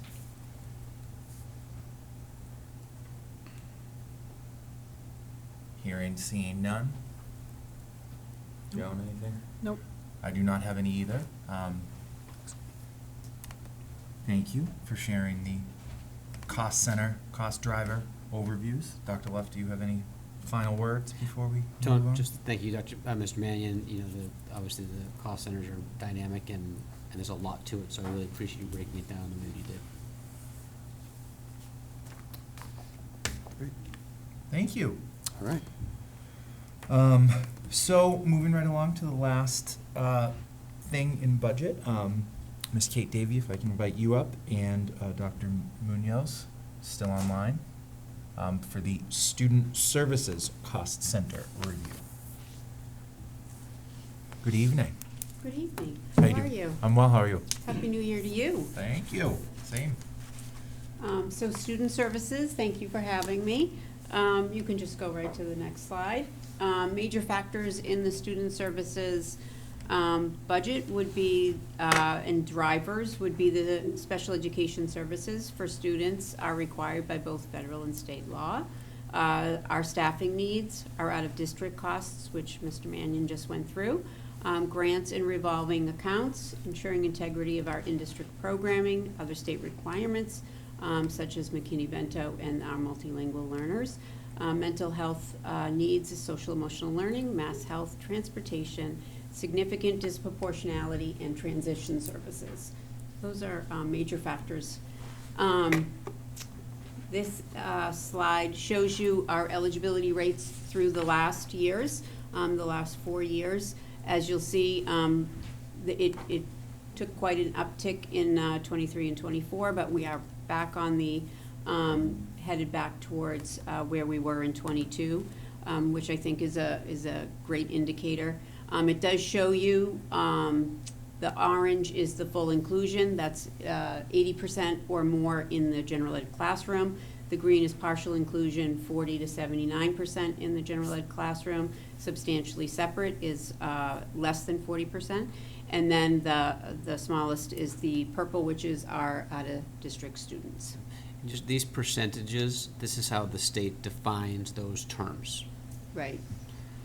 So if you are 40 to 79% outside of the general classroom, you are considered partial inclusion. Does that make sense? Okay. Go to the next one. This is just our current eligibility. We have 745 students enrolled with IEPs, and that breaks it down also by how much time they spent in the classroom, which is 549. We have a real push for inclusion. We really try to move all of our students, even if they're only included for their specials, lunch, art, music. To have those opportunities to be with their non-disabled peers is very important. So we're constantly trying to reflect that in service delivery grids. 101 partial inclusion, 95, and then the 68 of our students who are currently out of district. This slide just shows you our numbers by eligibility category. Our highest is learning disabled, and next to that is autism and health impairment, which are pretty close. But learning disabled is still the driving, SLD is a driving factor.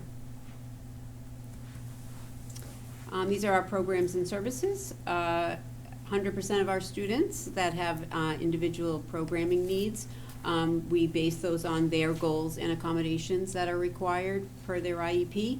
74% of our students are inclusive with in-class support, co-teaching, learning centers, academic intensives, and their individualized instruction as needed. 14% of our students partial inclusion, and 12% of our students substantially separate.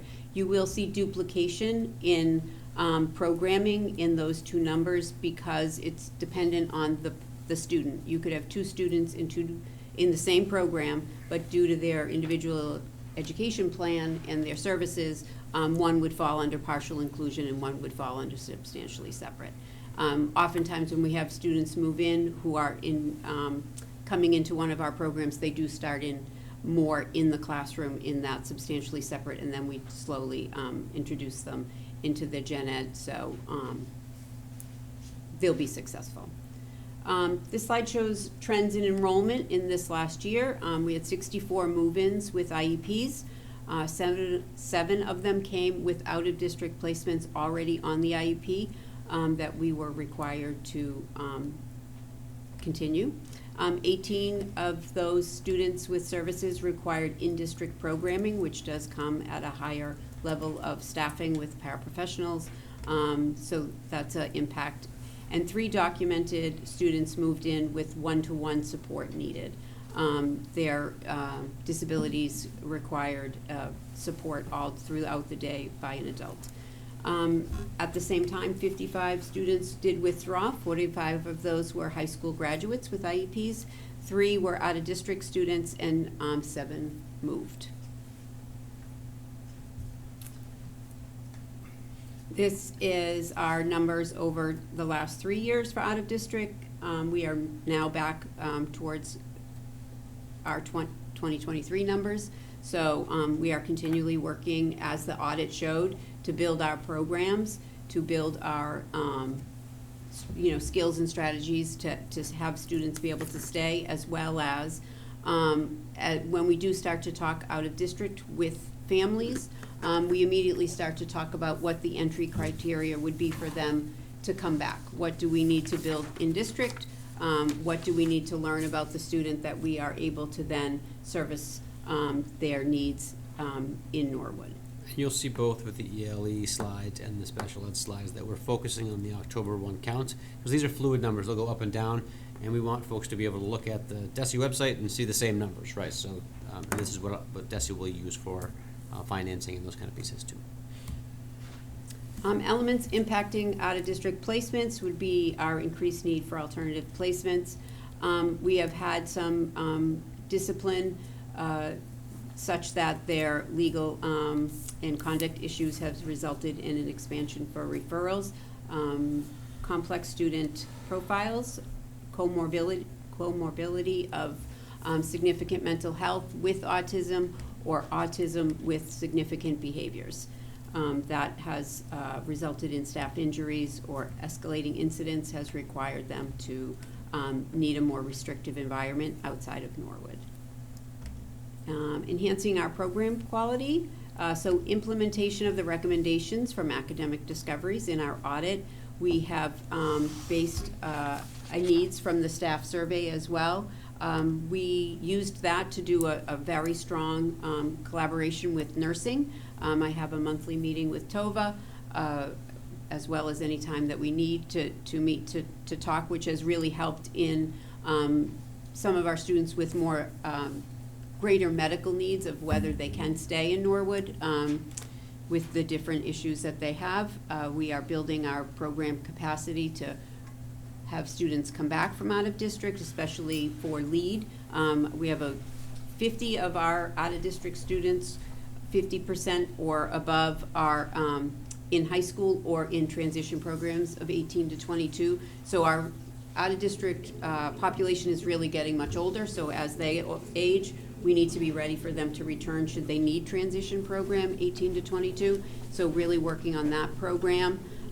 We have a look at a program that runs through UMass Boston for exactly our students, that they can audit classes and what that would look like. So that was very exciting. And per the audit as well, our adjustment counselors now have a once a month job alike. They felt very isolated, and so they are able to have that support, which I think has been very helpful. Our professional development was an area of strengthening that we have really focused on this year. My assistant directors of special ed have done a tremendous job of surveying the staff and identifying areas that the audit identified and the staff had identified, as well as training the paraprofessionals.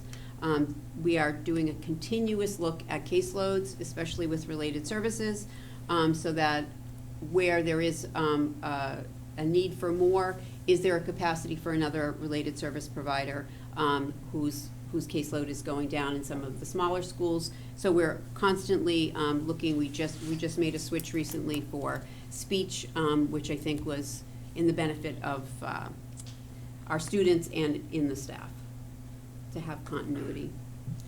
Here is the budget that Mr. Mannion went through.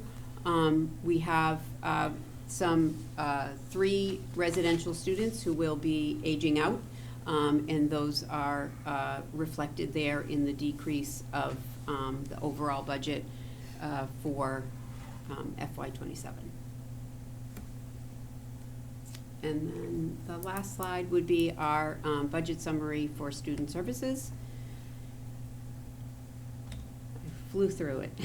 2000s is the Do we need to do instructional services, that's going up for the contract. We could Other school probably should- services is, that Jay's gonna includes your do just a couple things on it. transportation, Mhm. and then the tuition is the 9,000s.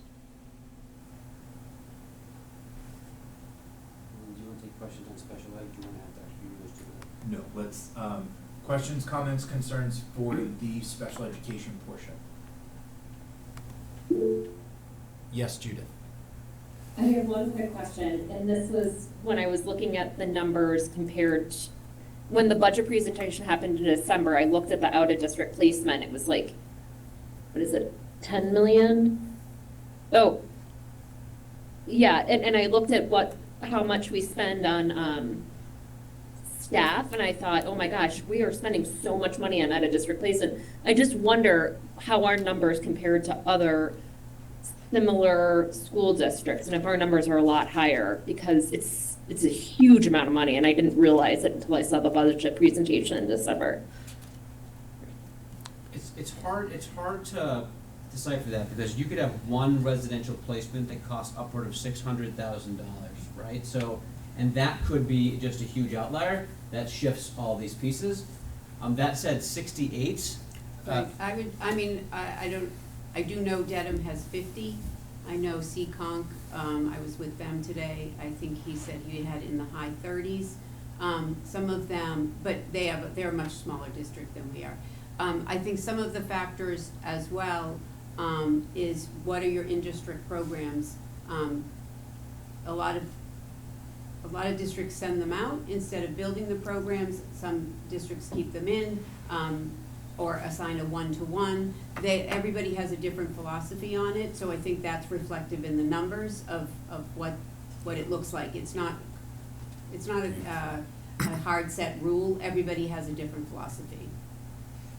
And it was, I think like when I taught too, they had collaboratives, and a lot of those collaboratives started to, like we actually housed one in the district I worked in, Right. and that started to dissolve, which is, I'm sure it's cycles that, goes back and forth. Well, we recently had a student move from another district. They had a one-to-one on their IEP, and when I reached out to that district, they said, we don't have any programs, so we just assign one-to-ones to students instead of, which comes with a benefits package and a person. So that's what I mean by a different philosophy. So we were able to put that student into the most appropriate program for him, and that's more our approach than it would be to, a one-to-one is the most restrictive before you go out of district.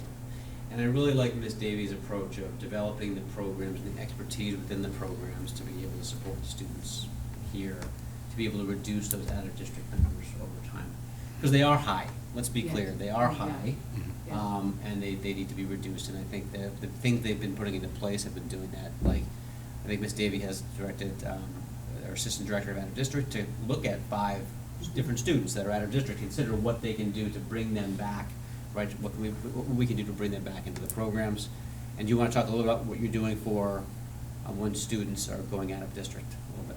Right, so when they are going out, we set right at that meeting what the entry criteria would be, the exit criteria and the entrance criteria for coming back to district. We've done a lot of work with the support of a grant that Dr. Muniz has of having a safety care trainer, train the trainer. So each building in Norwood will have a safety care trainer, and they can train staff, which will then just expand our de-escalation skills, which is what we're seeing with, especially with our students with ASD. So all of those pieces will start to really, show in the numbers. I think especially, as I said, our population out of district is on the high school over 18 side. So as those numbers go down, if we can build our programs at the same time so that those younger students stay in, I think we're going to be on that, the downward slope of this big number. And That's the hope. That really ties into it, making sure that the staff are well-trained. Yes. The paraprofessional work that we did in the contract to give Mhm. kind of additional pay for additional training and expertise to go along with it, to not just provide the programs that are there, but to provide meaningful programming for kids to make sure that they are learning and then the behavior is reducing and we're keeping them here so they can at some point enter back into their Right. general programming. We partnered with a former PT that was in our district that started a chaos to confidence programming through physical activity to regulate. And she came and did great trainings for our paras and for our staff at the beginning of the year. And then she just came to the PLC program, the Spark program at the Cleveland, and helped them mimic a classroom they had seen in another district that worked really well in helping de-escalate students by partitioning off the classroom and building gross motor areas for them. And we've seen a great progress in both of the two classrooms at the PLC at the Cleveland with that support. And in what she charges is very minimal for what we're getting for our students. So still, building those programs so those students can stay at the same time as our students who are aging out could come back for lead in building that program as well. The last thing I would say is, I think it's important to keep the total amount of the tuitions, like in this table we're looking at, in mind. The trends have been good here. Last year, we saved money on out-of-district tuitions. This year, when you see Q2, we've been saving money, and you can see we can reduce quite a bit next year. The total amount paid out, we're reducing to 10.3 million, but then there are the credits. So the state does have the circuit breaker, which is a large credit to offset special education tuitions and high cost of special education. So you can see our final budget, even though we do pay 10.3 million expected next year in out-of-district tuitions, after we add in the circuit breaker credits, the final budget is closer to $5 million. Still our largest non-salary expense area, but we do get a lot of funding from the state. That answer your question? Oh, yeah, that Yes. was really, really helpful. Excellent. We historically have gotten a lot of money from the state. As we know, the funding situation is fluid, and so I'm concerned about what that might look like in the future. Yeah. I do have a question that kind of actually ties your presentation back with the personnel presentation. So a lot of the work that you do when you bring folks in, you mentioned, is labor intensive, right? One-to-one, inclusion teachers, paraprofessionals. I know that we have struggled historically to hire. What happens in those situations, and do we need to do anything budget-wise to think about how to remedy that? It's great if we keep building programs, but if we don't have anybody to teach the programs or Right. to be the paras, Right. nothing happens. I would say they have done a phenomenal job this year of hiring paras. Okay, I know when I met with Margot last week, she was fully hired. great. That was last week. I don't know if something Yep. happened between Yep. now and then, because things are fluid.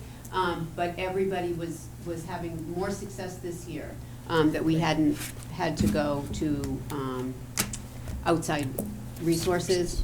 We do have a team chair position available in elementary that we are having a difficult time at this time to fill. I think a lot of teachers and team chairs and educators are contract people and don't want to leave mid-contract. So due to the fact that we did have a staff member leave mid-contract, it can be difficult to fill those positions when they want to wait until the new school year. Okay. I would just make the same request of you then that I made of JJ. Talk about the good things that you've done so we don't accidentally cut those as we're looking at the budget. I'll to talk to making you sure that all you day get- about the good things we're doing. We're doing a lot of good things. Just to make sure Yeah. we get folks fully Yeah. staffed, right? Yes. Because that's the Yes. house of cards, right? That's the lowest level. And then, in reference to my comment earlier about federal funding, do we have? I know that we got an email that said that we're fully funded through the state, and I could be mixing up funding sources here. This is why I'm not on budget through January. Food is fully funded through September of 2026.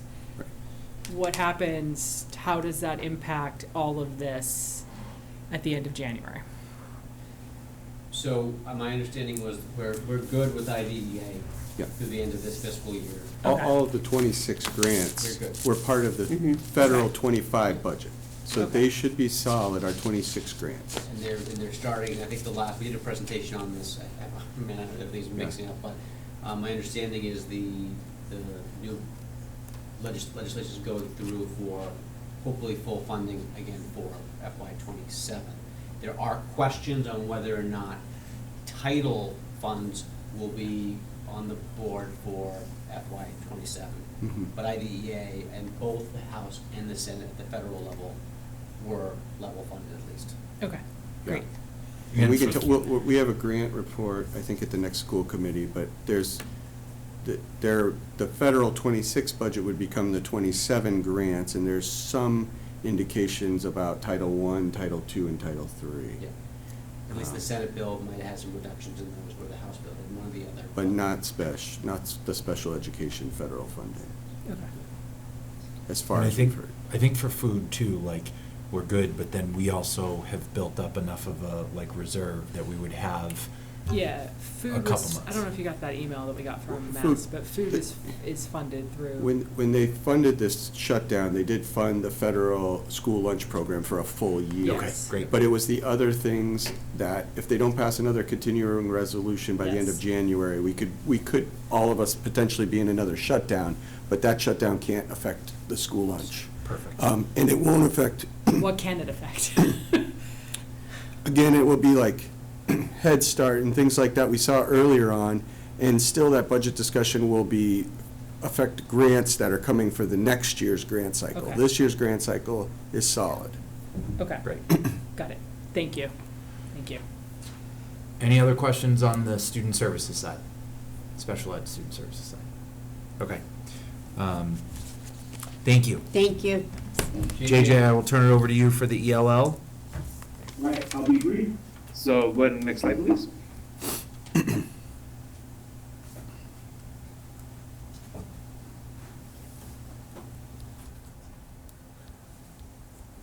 Are we good? There we go. Yes. So, like Dr. Luff said, we are going off of October 1 numbers so that we can be consistent with the DESE school, or the DESE school profile website. And so 15.5% of our student population are multilingual learners for K through 12. About half of them are levels 1s and 2s. So about half our kids are beginners and newcomers, I guess you would say. That's what level 1 and 2 is, someone who is barely learning or acquiring the language of English. As regular mandates from DESE, that's for every school in every district in the state of Massachusetts. If you're a level 1 or 2, you should be having at least 2 periods of 45 minutes or a 90-minute period of language instruction per day. And if you're more intermediate at a level 3 and a 4, you should have a minimum 1 45-minute time of language support. So there's no new initiatives right now. We are currently keeping status quo. We are going to continue to look at the reallocation of our English language education teachers based on redistricting. So we know as we redistrict, we'll have students shift around, and so we got to look at the demographics, and we are continually doing that now. Joe Kinn and Steph Bowden have done a wonderful job of creating some reports for Dr. Love to look at, and now we are looking at kindergarten registrations, which are starting to happen this month, to see how those numbers kind of fall into place, and so we're looking at that as well. The things that we currently do in English language education is we currently have the Elevations platform, and it is not to replace Must-Stay Metrics. It is actually a different, although it has a data metric set, and we take a lot of our elevation stuff and we put it in Must-Stay Metrics. What it really supports is when we're looking at student support plans for students that didn't make 1 year's growth on the Access Assessment, they have a really key component there to help develop family letters. So all of our teachers can generate family letters and have really good reports through Elevations that is mandated by the state for us to do a student support plan for every student that does not make growth every year. And so that's really the big initiative that Elevations does that no other platform does. So you can here's our trends that you can see from October 1 numbers that's gone all the way through. And you can see there was a big dip from last October to this October. I know the question could be asking why. As of in January, we are back up to 560 students, but we know that even last year when Ms. Bourgeois presented, the number was higher in January than it was in October 1.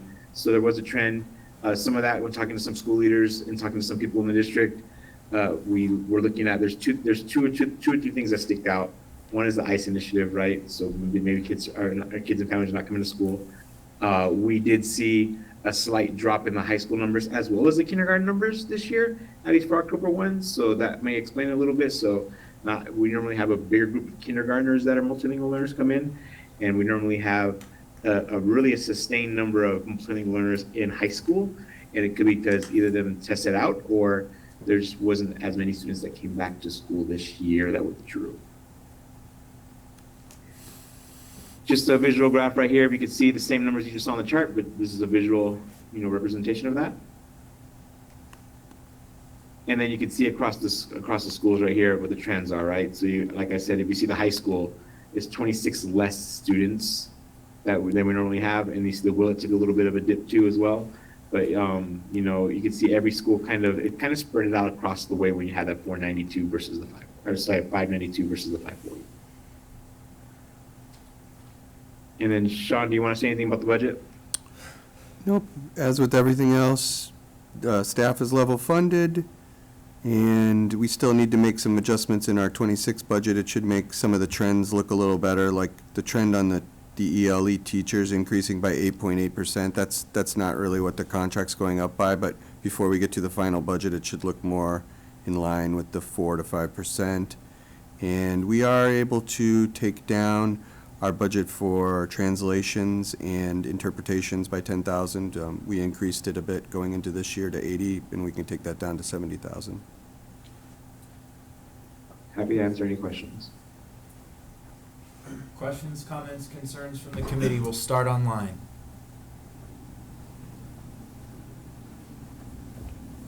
Hearing, go ahead. The numbers really fluctuated with the population, but I mean, who's to know what caused it? It's interesting.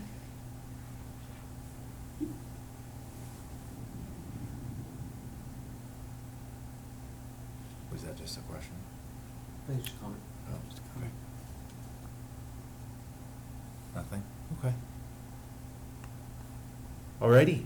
If there are no other questions and comments, again, Kate, thank you, and Dr. Munoz, JJ, thank you. And that'll move us out of our budget conversation, and we'll move on to policy. So I will turn it over to Joan and Judith for the policy subcommittee update. The update is that we met. Dr. Galligan and Mr. Luff will be reviewing the policies that we are bringing forth today for your consideration and vote.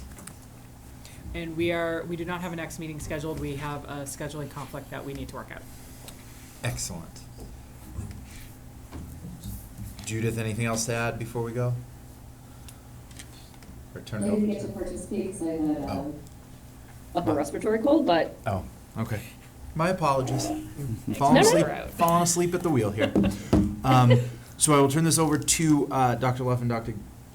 Galligan. And can I ask first, two things. Before you go through all of this, do we need a vote on this tonight?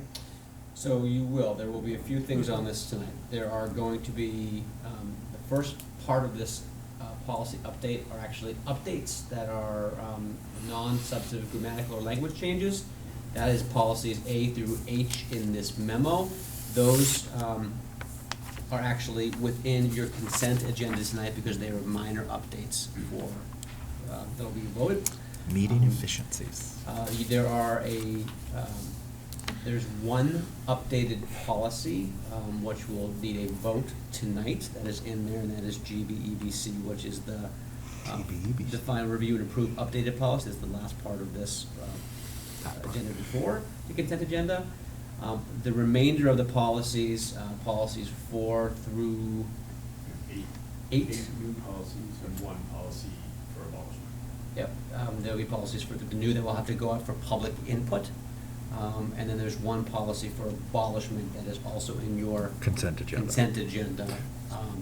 That was a policy that was actually simply Not a policy. it wasn't a policy, it was notes that should not have never been in the policy. It kind of described what the policy section was about, so that's just a quick abolishment piece. So the ones that are in this section essentially are the ones that are new, that you're asking for a vote, that are then gonna be out for the 2-week comment. Correct. Great. Okay. Yes. So with that, what I will start with is we have the first and I'll ask if there are questions about these two because they'll be in the consent agenda. Are there any questions about, as you've had this memo for a while, the quick, non-substantive grammatical language changes of the first policies? As you can see, there are things like updating protected class language, 2-year training renewals for staff ethics, right? We now have 2 years to do that training. I will share, Chair Hiltz, that there is a requirement, that we talked about this, that school committee complete the conflict of interest training. And so we'll have to. I don't understand because I have to do the same thing in my real life. I don't understand how it's different. Yeah, so we will have to ask our school committee members to do the training at some point. It's, you as the chair, can you facilitate us getting access to that? Yes. Thank you. I'm just gonna wipe my name out and put yours on my thing. Okay. Yeah, It's an so open the meeting. policy and the law requires that the school committee and any members of the school district, teachers, staff, employees, are taking a conflict of interest training from the state. So all our employees do it, but the school committee currently is not Yeah. participating, and we have to make sure that that happens. And it hasn't Well, changed I in already 10 do years. it, so I'll send you my certificate. We hope we'll be good. So we'll facilitate. But those are the consent agenda items. I just want to ask if there are any questions about those before I move on to the more substantive policies with Dr. Galligan. Nope. Move right along. All right, Dr. Galligan, do you want to do a quick run-through of the new policies for us? Sure. Item agenda on the number 2 is policy GBEBC. This is gifts and solicitation by staff, so this is actually an existing but updated policy. There are a couple relatively minor changes here. One deletes a sentence that says, when family, students, or others wish to express personal appreciation to a teacher or other staff members, the school committee urges them to find modes of expression that do not involve personal gifts. It is recommended by MASC that was a Norwood-specific sentence, and the MASC model did not have it, and in subcommittee we decided to pull that. And the second piece is the addition of raffles and games of chance. They are not allowed in schools by state law and regulation, so this adds that. There was also some additional citations at the bottom and an updated source that correctly lists this. So just to be clear on this, so this is staff doing raffles and games of chance, like a Super Bowl squares, for example. This does not prohibit PTOs, fundraisers, those type of things. that are Booster done. organizations that are not directly governed by the school. And it doesn't prohibit the teachers from participating in, like, the child in another school and those types of things, right? Correct, so this is like if you're a staff member and you want to do, Yeah. the Super Bowl square is a great example of that, Yep. right? Or the brackets for the basketball Like, tournaments. Mark, Yeah. that's- Yep. So teachers can do that privately? Yes, I know, but Private. you No, can- it's oh. Responding to Anne, didn't she ask that question? Did you get? Yeah, okay. so if they're doing Sorry. a raffle for their personal piece outside of the school setting that is not associated with Norwood Public We Schools. as schools or an organization that we directly oversee cannot do that as a fundraiser. That is essentially what this is saying. Does that answer your question, Emery? I think so. It was hard to hear some of their answers, but yeah, my question was, like, if teacher A at the Cleveland has a student at the Prescott, and the Prescott PTO is running a raffle, like, at an event in the gym, can teacher from Cleveland not enter the raffle? Like, I just wanted to make They sure this can, was. that is a PTO related, school related raffle, so that is different, those are allowed under this policy. Got it. All right, moving forward to policy GBEE. This is a new policy titled Personnel Use of Technology. This is recommended by MASC. It provides parameters and requirements for staff use of technology and responsible use of technology, including social media, as public school employees anytime they're represented as such. This material is in much of our staff manuals and staff handbooks already, but this is a MASC recommended policy and memorializes. I think you'll see a lot of these new policies are just law being placed in policy to give extra layers of protection for both the school district, but also for teachers as we move forward.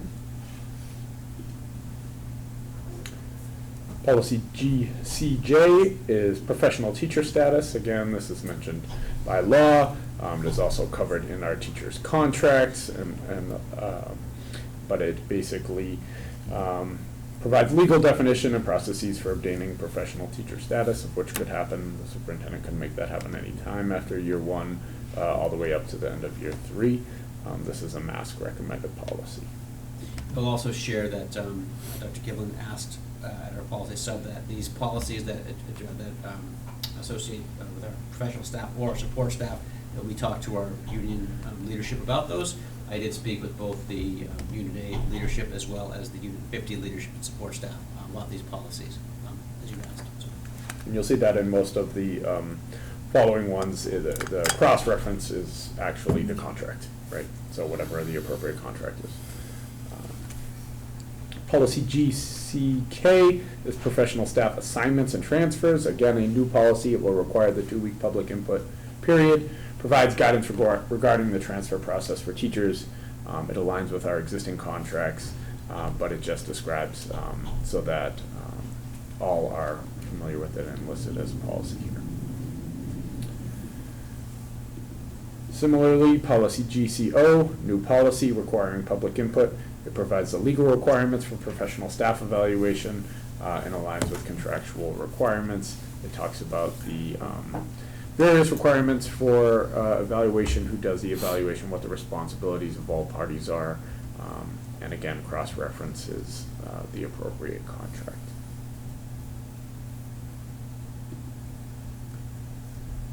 Number 7 is policy GCQF, which is suspension and dismissal of professional staff. Again, another new policy requiring public input. This provides legal requirements, processes for the suspension or dismissal of professional staff. It provides guidance over that. And again, much of this is governed by law and also covered in our existing contracts as appropriate. Funny enough, these next ones, we had a lot of things in the current policy about professional staff, right? Like, hey, the school committee has the authority to, develop or abolish positions, right? But it never talked about support staff, right? So it was just for the essentially Unit A staff. So this puts support staff policy into place where professional staff policy used to be. I'll let you keep on going. Sure. So yes, the next 3 are under that umbrella for support staff. So policy GDA, item number 8, support staff positions. This basically defines what a support staff position is in a way, and the processes for professional staff for support staff positions. Mentions school committee approval, how to establish the positions, and how to abolish the positions if that is needed. A very brief but MASC recommended policy. Number 9, policy GDB, support staff contracts and compensation plans. Again, new policy, again, focused on support staff only. It provides similar requirements to that of what we have already listed for professional staff. Talks about collective bargaining, talks that we will do that, talks about appropriate compensation, how that will be approved by the school committee, and the mechanisms that that would happen. It also talks to- Sorry, go ahead. Yeah, you Just got like it. non-exempt overtime, so many of these support staff fall into that category, so it defines how we do overtime as well, which we hadn't had in the policy before. Last new policy is policy GDO, which is evaluation of support staff. Again, very brief, mimics the same thing that we saw in evaluation of professional staff, although there's less in terms of law around this. But it does talk about the requirement and the process for support staff to be evaluated by their supervisors, and it aligns with our existing contractual requirements. The last thing we would ask is policy H, which is currently in our policy manual. It is kind of an introduction to the negotiations section, which is Under H, this is actually not a policy and probably should not have been listed in our policy manual. It is rather notes and guidance on what to include in this section. It was probably accidentally placed in here upon the review, so we would recommend that that policy be abolished completely. Great. It seems like it was supposed to be almost like a placeholder for the section of H, right? Like, It just, was- it had a note put in there, like it. It was just guidance for those creating policy about what to include in this section. Yeah. Yeah, because the first sentence says like, here's where your negotiation policies will go. Yeah. So I guess what I'd like to do, Chair Hiltz, is take any questions about any of these, and then if there are any questions, we can get into more depth if we like, and then we can just take a vote based on what we have on the agenda. Comments, questions, concerns from the committee will start online. My only comment, I remember having a conversation some time ago about not needing to put policies in our manual for obvious things that are legal or illegal based on law. Yeah. It just seems like there's a shift in that thinking from MASC, and that we're putting in a lot of policies to reiterate law. Yes, you are 100% correct that there has been a philosophical shift in the advice that we have been given. Okay. Maddening.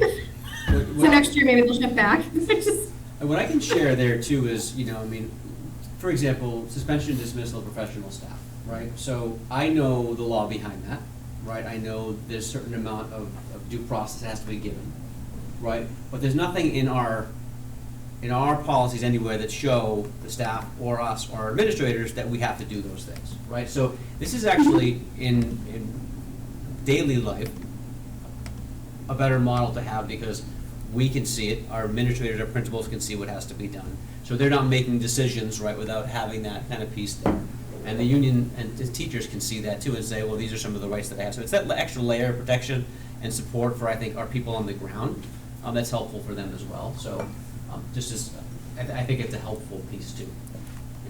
Yeah, no, I don't actually disagree with that. I just think it just seems like an obvious shift. Some just starting to think like professional teacher status, like, so things like that just seem like obvious, but I don't disagree that it's having it there at least gives some like, okay, but it is there. Like our policies say it, there it is, yeah. And they might recommend removing all of them in 3 years. We'll see. Exactly. We'll get back to it. Yep. I'm sure. Anybody else?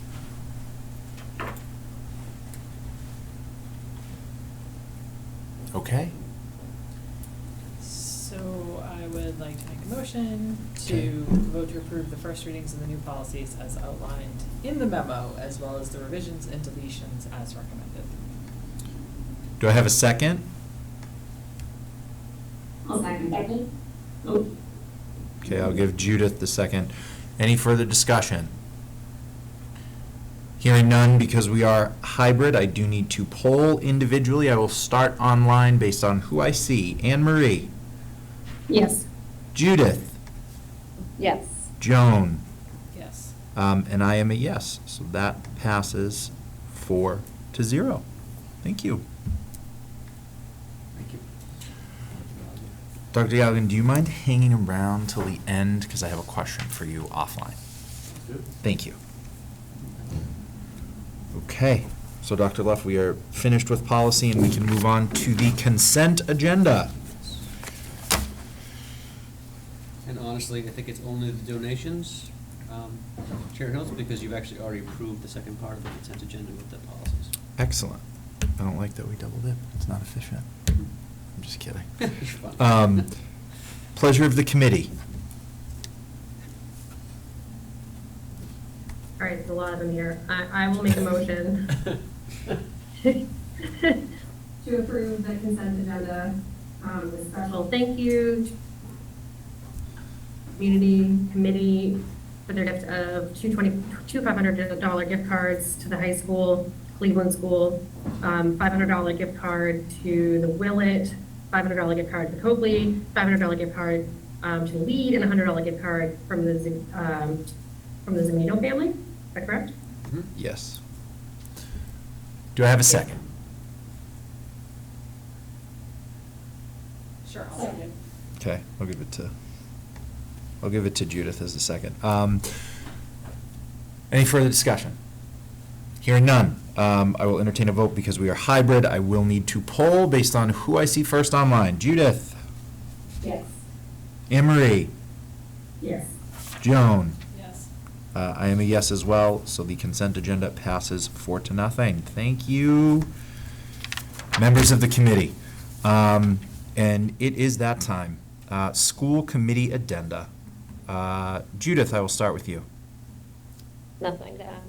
Okay, thank you. Emery? Nothing to add.